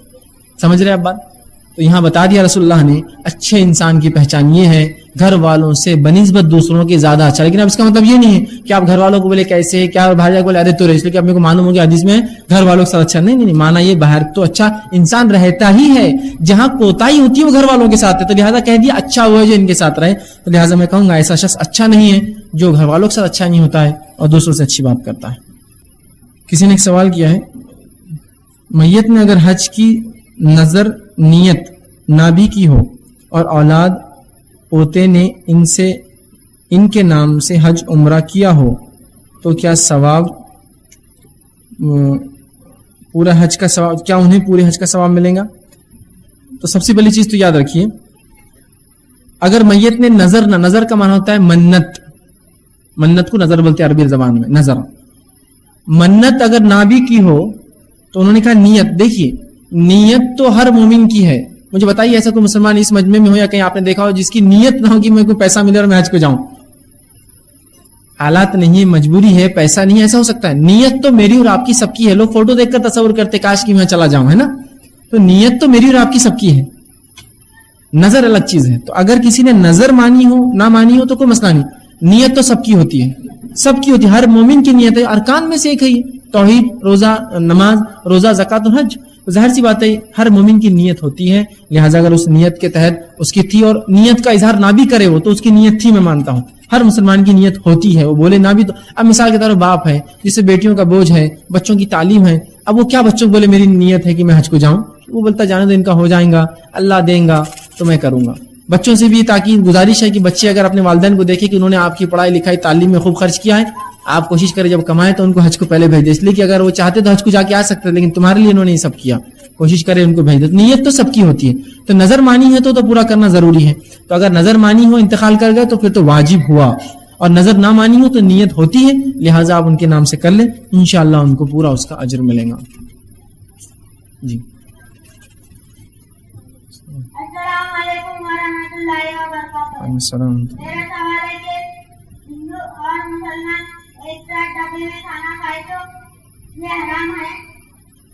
بھائی نے ایک سوال کیا کہ کیا غیر مسلم اور مسلمان, ہندو اور مسلمان کیا ایک ڈبے میں کھائے تو یہ حرام ہے؟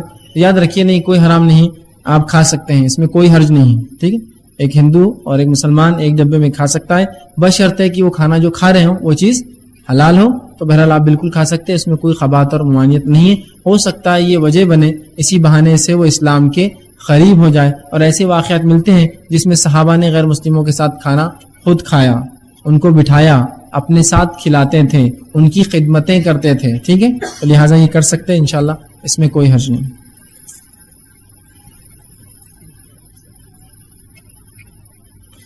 کسی نے سوال کیا اگر کوئی شخص جو بری نیت سے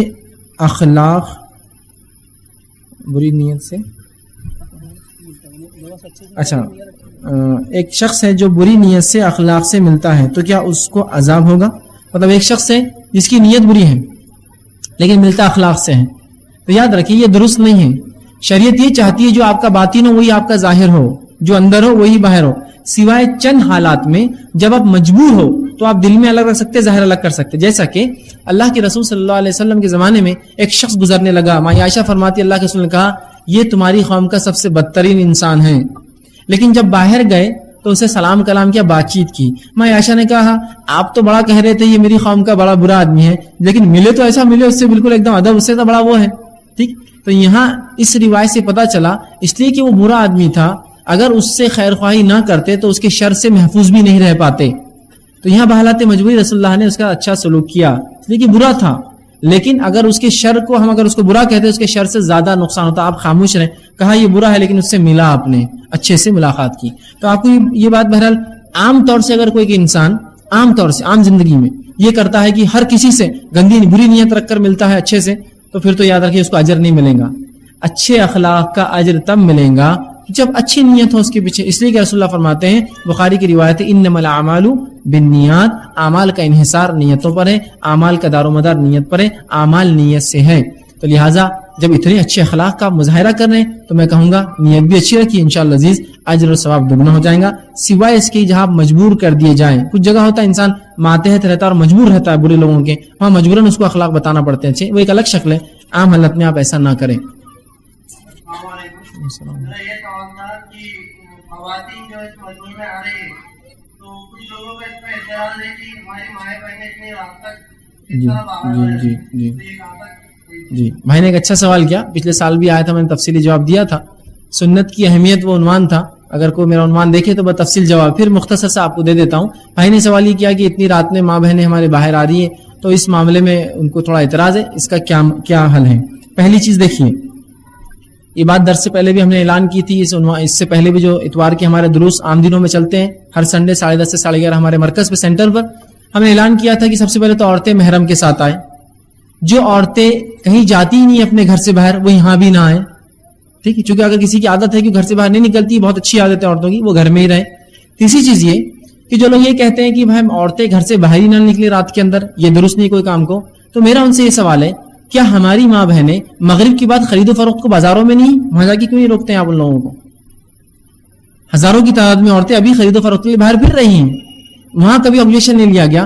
خود میں اپنی بیوی کو بٹھا کے آدھی رات کو جو ہے مینا بازار گھماتا تھا، پچھلے سال تک چلتا تھا، ابھی نہیں چل رہا ہے کچھ سالوں سے، وہاں لے جا رہا ہوں، وہ جانا ان کا حرام اور غلط نہیں تھا. خود اپنے بیویوں کو اور بچیوں کو، بچیاں صبح صبح فجر سے پہلے ٹیوشن جاتی ہے، میں نے دیکھا 6 بجے فجر کی اذان ہوتی، 5 بجے ٹیوشن کے لیے نکلتی ہے، کیا وہ ان کے لیے جائز اور حلال ہے؟ ٹھیک ہے. اسی طرح جو ہے اکیلے ایک شہر سے نکل کے دوسرے شہر جا کے سفر کر کے اکیلے یہاں سے دلی جا رہے تعلیم کے لیے، جبکہ رسول اللہ بغیر محرم کے نہیں جا سکتے، کیا وہ ان کا درست ہے؟ تو اس کے لیے کئی چیزیں ہیں، آپ کو تمام دیکھنا پڑیں گی. اگر اس ماحول اور معاشرے میں عورتیں رات میں نکل سکتی ہیں اور نکل رہی ہے اور اس سے کچھ ہم کو یہ فائدہ ہو رہا ہے کہ کچھ دینی تعلیم کو دینی بات بتا دے جس سے ان کی زندگی میں اصلاح ہو جائے، تو ہم نے اس موقع کو غنیمت جانا. ٹھیک ہے، لیکن اس کی ترغیب نہیں دی ہم نے ہمیشہ اعلان کیا کہ عورتیں بغیر محرم کی یہاں نہ ہیں. پہلی چیز کہ بھائی 2-5 عورتیں ملے چلو اپن گروہ نہیں مت آئیے، اس لیے کہ رات میں آپ نکل رہی محرم کا ہونا ضروری ہے. اور شرعی علم کے حاصل کرنے کے لیے عورتیں گھر سے باہر رات میں جا سکتی ہے. ٹھیک ہے، اس میں بہرحال کوئی قباحت اور کوئی چیز نہیں ہے. جیسا کہ لوگ بازاروں میں جا رہے ہیں اور گھومنے پھرنے راتوں میں جاتے ہیں، اکیلی عورتیں ایک شہر سے دوسرے سفر کر رہی اور اس قسم کی وہ چیزیں کرتی ہے. تو ہم نے یہ شرط لگائی تھی محرم کے ساتھ آئے، اور محرم کے ساتھ اگر آتی ہے تو اس میں کوئی مسئلہ نہیں، کیوں آئے سنیں اور یہاں سے جائے، بہرحال اس میں کوئی قباحت اور کوئی برائی نہیں ہے. دوسرا سوال انہوں نے کیا، ہم اپنے مردوں کے لیے مغفرت کی دعائیں کیسے کریں، اس کا سنت طریقہ بتائیے. تو یاد رکھیے مردوں کے لیے دعا میں سمجھتا ہوں بڑی آسان ہے، اور عربی اگر نہ بھی معلوم ہو اللہ ان کی مغفرت کرے. رسول اللہ ہمیشہ یہ دعا کرتے کہ اللہ مغفرت کرے، رحم کرے، جنت میں اعلیٰ مقامات دے. تو یہ بھی درج آپ کر سکتے ہیں، اللہ ان پر رحم کرے، ان کی مغفرت کر، ان کے گناہوں کو معاف کر، اور جو ہے انہیں اعلیٰ سے اعلیٰ مقام دے، ہمیں جنت میں ملا، ہمیں اس طرح سے آپ دعائیں کر سکتے ہیں. عربی نہ بھی آتی ہو، جو زبان آپ جانتے ہو اس زبان میں انشاءاللہ آپ دعا کیجیے، اللہ ضرور انشاءاللہ دعاؤں کو سنیں گا. جیسا کہ آپ نے کہا کہ گھل مل جانا، ملوث ہو جانا، گھل مل جانا ہو جانا چاہیے، لیکن اگر بات کسی کی غیبت یا برائی سے شروع ہو تو کیا خاموش رہنا بہتر ہے؟ بڑا اچھا سوال کیا. اب گھل مل جانے کا معنی کیا ہے پہلے بہرحال وہ بھی سمجھ لیں. آج کے معاشرے میں تھوڑی مسئلہ یہ بھی ہے کہ لوگ جو اخلاص کا مظاہرہ کرتا ہے ان کو بیوقوف بھی سمجھتے ہیں. ایک بار یوں ہوا کہ میں نے اپنے گھر والوں سے پوچھا کہ کیا آپ دعوتوں میں ایک دوسرے کو سلام کرتی ہیں عورتیں؟ تو کہا دعوتوں میں ہم سلام علام نہیں کرتے کسی کو. ہاں عورتیں دعوتوں میں ایک دوسرے سلام نہیں کرتی؟ نہیں ہم سلام علام نہیں کرتے. کوئی نہیں، کیوں؟ ارے بہت مصیبت رہتی بولے. وہ مجھے لگا کوئی اور مصیبت کی بات کرے. نہیں ایسا نہیں ہے کوئی مسئلہ، نہیں بہت مسئلے رہتے بولے، اور سلام کرنا بہت مسئلہ رہتا. میں نے کہا نہیں ویسا نہیں، آپ کرو. اچھی بات نہیں، یہ عورتیں غلط سمجھتی ہے، وہ سلام کرے تو سمجھتے کچھ مفاد ہے، کچھ چاہیے. میں نے کہا نہیں کرو، آپ جاؤ.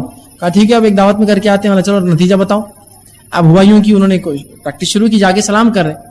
اب جب سلام کی کسی، اب گھلنے ملنے کے لیے سب سے پہلے مومن کیا کریں گا؟ سلام. اب سلام کی تو کوئی خاتون بڑی ادھر آؤ، ہم کو پہچانتے نہیں، سلام کر کیے پھر. تو کیا پہچان لوگ انجان لوگوں کو سلام نہیں کرتے شریعت میں؟ کسی کو سلام کیا ادھر آؤ، بیٹے کا رسم ہو گیا. سمجھ رہے آپ بات کو؟ بیٹے کا رسم ہو گیا ہمارے. تو یہ حالت ہے قوم کی کہ مفاد پرستی ہر چیز کے اندر. سلام بھی بالکل کوئی مقصد کے تحت، اور ہوتا بھی ہے کوئی آدمی زیادہ سلام کرتا، لوگ بولتے ہیں آپ ادھار مانگنے آتا ہی اب وہ سلام کر رہا ہے اب، ہے نا. ایسا مت کیجیے اللہ کے. اب ملوث ہونے میں جو گھل ملنے کی جو بات کر رہا تھا اس کا معنی کیا میں بتا دوں آپ. اگر کوئی محفل اور مجلس میں غیبت اور چغلی اور برائی سے کوئی چیز شروع ہوئی تو بالکل مت، اجتناب کیجیے، اللہ اس کا اجر دے آپ کو. پھر کہ آپ نے ایسی مجلس سے دور رہنے کے لیے خاموشی اختیار کر لی. لیکن اس کا معنی یہ نہیں کہ مکمل چھوڑ دیں، آپ ان کی اصلاح کے لیے بھی داخل ہو سکتے ہیں، ان کے اندر اصلاح کی سدھار آ جائے ان عورتوں میں. ٹھیک ہے، تو میں یہ کہوں گا کہ جب وہ برائی کرے تو تھوڑا دور رہیے آپ ان سے. جب برائی کر چکے اور عام باتیں کرے پھر آپ داخل ہو، اور دھیرے دھیرے وقتاً فوقتاً موقع پا کر ان کے سامنے سورہ نور کی وہ آیتیں رکھ دے، جس میں سورہ حجرات کی وہ آیت ہے جس میں غیبت کی برائی بتائی گئی ہے. پھر ہو سکتا ہے انشاءاللہ ان کی اصلاح دھیرے دھیرے. ایک دم نہیں کہ آپ جائیں گے بولیں گے حرام کام ہو رہا تمہارا بس فلاں، وہ بولیں گے جاؤ بہت علامہ دکھ رہے تم جاؤ سے، تم مت بیٹھو ہمارے بیچ میں، ہم کو بات کرنے دو. نہیں، تھوڑا دور رہ کر جب ان کی برائی ہو گئی پھر خاموشی سے بیٹھیے، کیا بات چل رہی تھی، اس کے بدلے ہم یہ پوچھ سکتے ہیں، دینداری کا کچھ ہو سکتا ہے، قرآن کی معلومات کچھ بتائیے، ان کو الٹرنیٹ دیجیے، پھر سمجھائیے کہ غیبت کرنا بری بات ہے، اچھی بات نہیں. ٹھیک ہے، لیکن اگر وہ نہیں مانتی ہے تو بہرحال بہتر ہے کہ آپ ایسے لوگوں سے گھلے ملے نہ, انشاءاللہ خاموش رہنا انشاءاللہ آپ کو یہاں اجر دیں گا. لیکن عمومی حالت میں, عام حالت میں لوگوں سے گھلنا ملنا اور بیٹھنا چاہیے ان کے ساتھ, انشاءاللہ اس کا اجر ملے گا. جی السلام علیکم.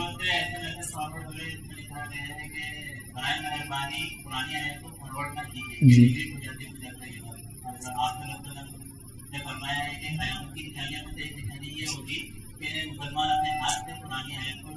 جی بہرحال میں سمجھتا ہوں یہ ایک ایس ایم ایس تو تھا. ایک دوسرا بھی کل کسی نے مجھے دیا تھا, میں دونوں کا ازالہ کر دیتا ہوں ایک ساتھ. پہلی چیز یہ کہ کچھ لوگ کہتے ہیں کہ میں نے بھی دیکھا تھا کہ قرآنی آیتیں ایک دوسرے کو مت بھیجا کرو, اس لیے کہ یہ ڈیلیٹ ہو جاتی ہے, اور رسول اللہ نے فرمایا قیامت سے پہلے لوگ قرآن کو ہاتھ سے مٹائیں گے. چلیے اگر اس بات کو, سب سے پہلے تو اس بات کی کوئی حقیقت نہیں ہے, یہ کوئی حدیث نہیں ہے. ہاں یہ حدیث ضرور ہے کہ قیامت سے پہلے قرآن اٹھا لیا جائے گا, مٹائیں گے بول کر نہیں, اٹھا لیا جائے گا. رسول اللہ سے پوچھا گا کیسے, تو کہا مصحف میں سے غائب ہو جائیں گا, کتابوں میں سے اچانک مٹ جائیں گے راتوں رات. وہ ایک الگ شکل ہے, مٹانے کا نہیں لفظ ہے, مٹ جائیں گا ہے, وہ قیامت کی نشانیاں بہرحال. اب لوگ کہہ رہے ہیں کہ وہ ڈیلیٹ ہو جائیں گا, تو میں نے کہا اچھا ڈیلیٹ ہو جائیں گا, تو ہاں ڈیلیٹ ہو جائیں گا. تو آپ ایک کام کیجیے, آپ مدرسے میں جائیے سب سے پہلے, اور ایک 2-5 ہزار بورڈ لے کے خرید کے دیجیے مدرسے والوں. انہوں نے کہا کیوں؟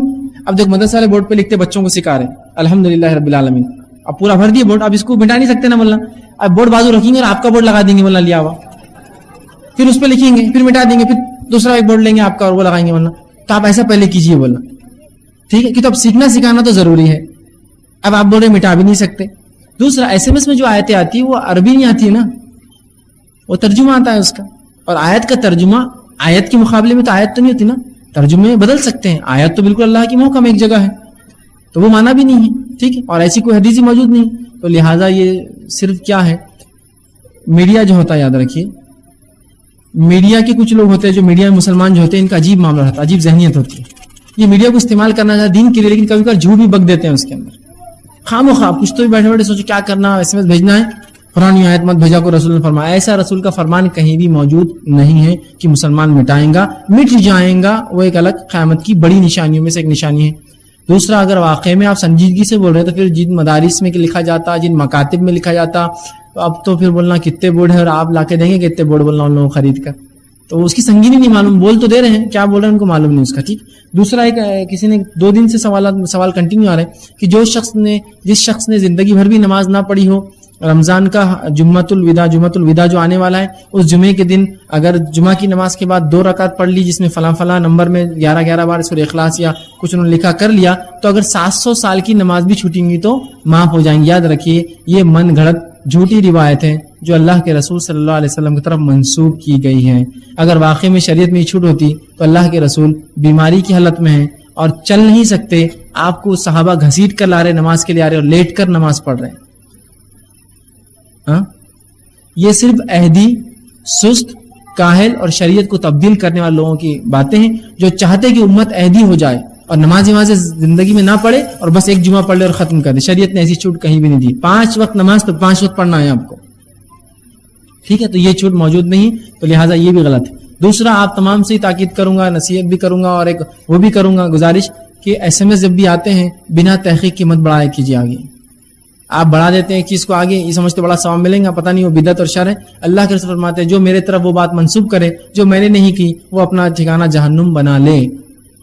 رسول اللہ نے فرمایا تھے, کہاں کس حدیث میں آئے, حوالے بھی نہیں دیتے ہیں, اور حوالے دیے بھی تو کیسا, فلاں یہ اور فلاں وہ, جو کہ حدیث کی کتاب ہی نہیں کوئی, ٹھیک ہے, کوئی ریفرنس ہو اس کے پیچھے, ٹھیک, کوئی دلیل ہو. تو یاد رکھیے اس معاملے میں بڑی احتیاط کریں ایسی چیزوں کو فارورڈ کرنے سے پہلے. تو ایسی یہ 2 ایس ایم ایس کی کوئی حقیقت نہیں ہے, اور ایسے کئی ایس ایم ایس ہیں, ہے نا. ایک بیچ میں ایک صاحب نے پوچھا تھا, کوئی آدمی ہے جو مر گیا, مرتے وقت کسی کا موبائل اس کی خبر میں گر گیا, ہے نا, آپ اس کو کال کرے تو وہاں سے کیا بول رہا ہوں, آئی لو یو. سبحان اللہ. میں نے کہا یہ کسی عاشق کی چال ہے, یہ تھوڑی اس خبر والا آئی لو یو کیوں بولیں گا, اس کو تو یا تو عذاب مل رہا ہے یا اس کو جو ہے نیکیوں کی وجہ سے اس کو جو سکون مل رہا, اور خبر میں موبائل چلیں گا, اتنا ہائی ٹیلی کاسٹ اور اتنی ٹیکنالوجی آگے نہیں بڑھی میں ملا, یہ خبر سے ریلے. سبحان اللہ. اور وہ نمبر بھی جو نمبر تھا, وہ نمبر بعد میں نے دیکھا وہ ریلائنس کا نمبر تھا, جو کہ 3 روپے کٹتے تھے اس پہ کال کرنے میں.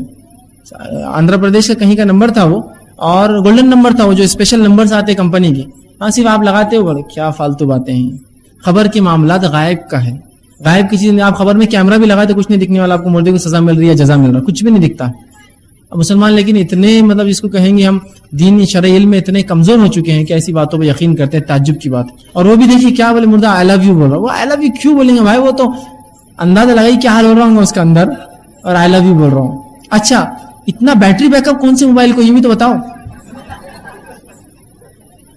نہیں ڈائریکٹ کرنٹ دے دیے کہ اندر اس کو، مطلب موبائل بھی گرا، چارجر کو لگا ہوا گرا کیا؟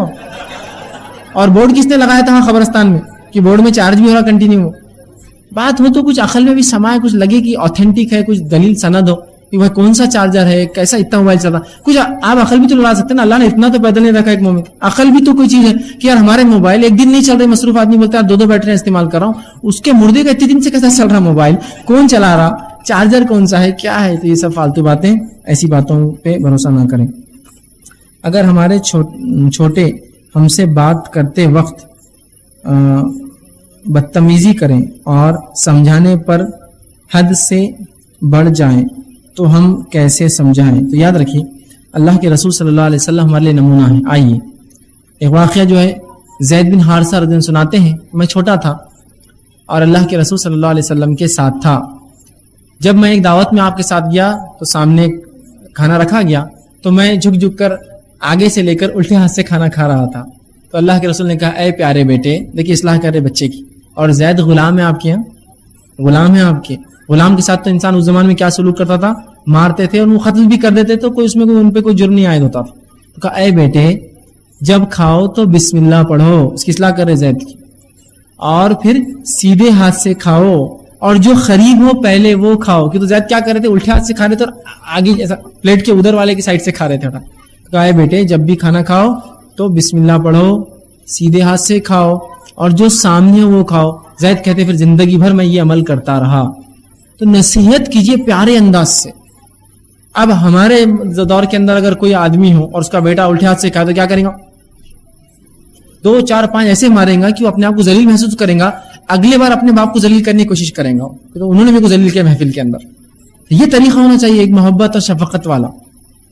یہ بچپن کا معاملہ ہو، وہ اسٹبن ہو جائے گی، مار کھاؤ بولے چلو ٹھیک ہے۔ اور ایسا بہت سے جب والدین زیادہ مارتے تو بچے کیا کرتے، میں نے دیکھا غلطی کر لیتے ہیں، اب ان کو ماں بولنے والی شام میں غلطی بھی، تو پہلے ہی باپ آتے گھر میں بھاگتے آتے بولتے جلدی مارو، کیوں؟ وہ ہم نے ایسی غلطی کرے تھے، ٹھیک ہے جا رہے ہم، تو لے لو، اب جو لینا ہے نہیں دینے والے، کیوں تو نصیحت نہیں کی ہم نے کبھی۔ نصیحت کرتے تو وہ ڈرتے کہ باپ آئیں گا، پکڑیں گا، بٹھائیں گا، پوچھیں گا بہت بڑی غلطی ہوئی، ٹھیک ہے۔ تو اتنا ضرب دیجئے جس سے جسم پہ ولبی نہ آئے اور بات دل پہ جا کے لگے، نہ کہ اس کے جسم پر، ٹھیک۔ جی آخری سوال رہیں گا انشاءاللہ۔ وعلیکم السلام۔ میرا سوال ہے کہ فوٹو کھینچنا اور ویڈیو کھینچنا جائز ہے؟ بھائی نے ایک اچھا سوال کیا، شاید پچھلی بار بھی سوال آیا تھا لیکن بچوں نے ہی کیا تھا پچھلے سال بھی، ٹھیک ہے۔ بہرحال خیر، کیا ویڈیو شوٹنگ اور فوٹوگرافی کا پوچھا کیا جائز ہے؟ تو یاد رکھیے عمومی حالت میں، عام حالت میں یہ چیز درست اور جائز نہیں ہے، عام حالت میں یہ چیز درست اور جائز نہیں ہے، لیکن علماء نے اتنی بات ضرور کہی ہے کہ دین کی نشر و اشاعت کے لیے، چونکہ جس رفتار سے قباحت اور برائی پھیل رہی ہے، اگر اس کی رفتار کو میچ نہیں ہوا تو ظاہر سی بات ہے اچھائی نہیں پھیل سکیں گی۔ تو صرف اگر شرعی عذر کے تحت اگر یہ کام کر لیا جائے تو اس کا جواز موجود ہے۔ میں پھر کہہ رہا ہوں، تو بہت سے لوگ کہتے ہیں کہ خود تو کھڑے کہ 3 گھنٹے اپنے ویڈیوز بناتے فلاں کرتے، اور کبھی دعوت میں آئے تو ہمارے ساتھ کھڑے کی ویڈیو نہیں بناتے، عموماً ہوتا ہے نہیں بناتے، تو لوگ بولتے ہیں کیوں، جب تو فوٹو کھنچاتے اور وہ کرتے فلاں کیوں نہیں؟ تو یہ شرعی عذر ہے، تاکہ یہ کام جو اب ریکارڈ ہوتا ہے ویڈیو میں، یہ کئی زمانے اور سالوں تک انٹرنیٹ اور DVDs کے ذریعے جو انسانوں میں جاتا ہے، جن سے انسانیت فائدہ اٹھاتی ہے۔ تو علماء نے کہا کہ صرف اس حد تک کہ انسانیت کو فائدہ ہو، اور جس رفتار سے قباحت برائی پھیل رہی ہے اس کے روک کے لیے اور اسلام کی نشر و اشاعت کے لیے استعمال کیا جائے، اس حد تک اس کا جواز ہے۔ اس سے ہٹ کر کوئی کہیں گا دعوتوں میں، محفلوں میں، یاد دہانی کے لیے، خوشی غم کے موقعوں پر، تو اس کی اجازت نہیں۔ وآخر دعوانا الحمدللہ رب العالمین۔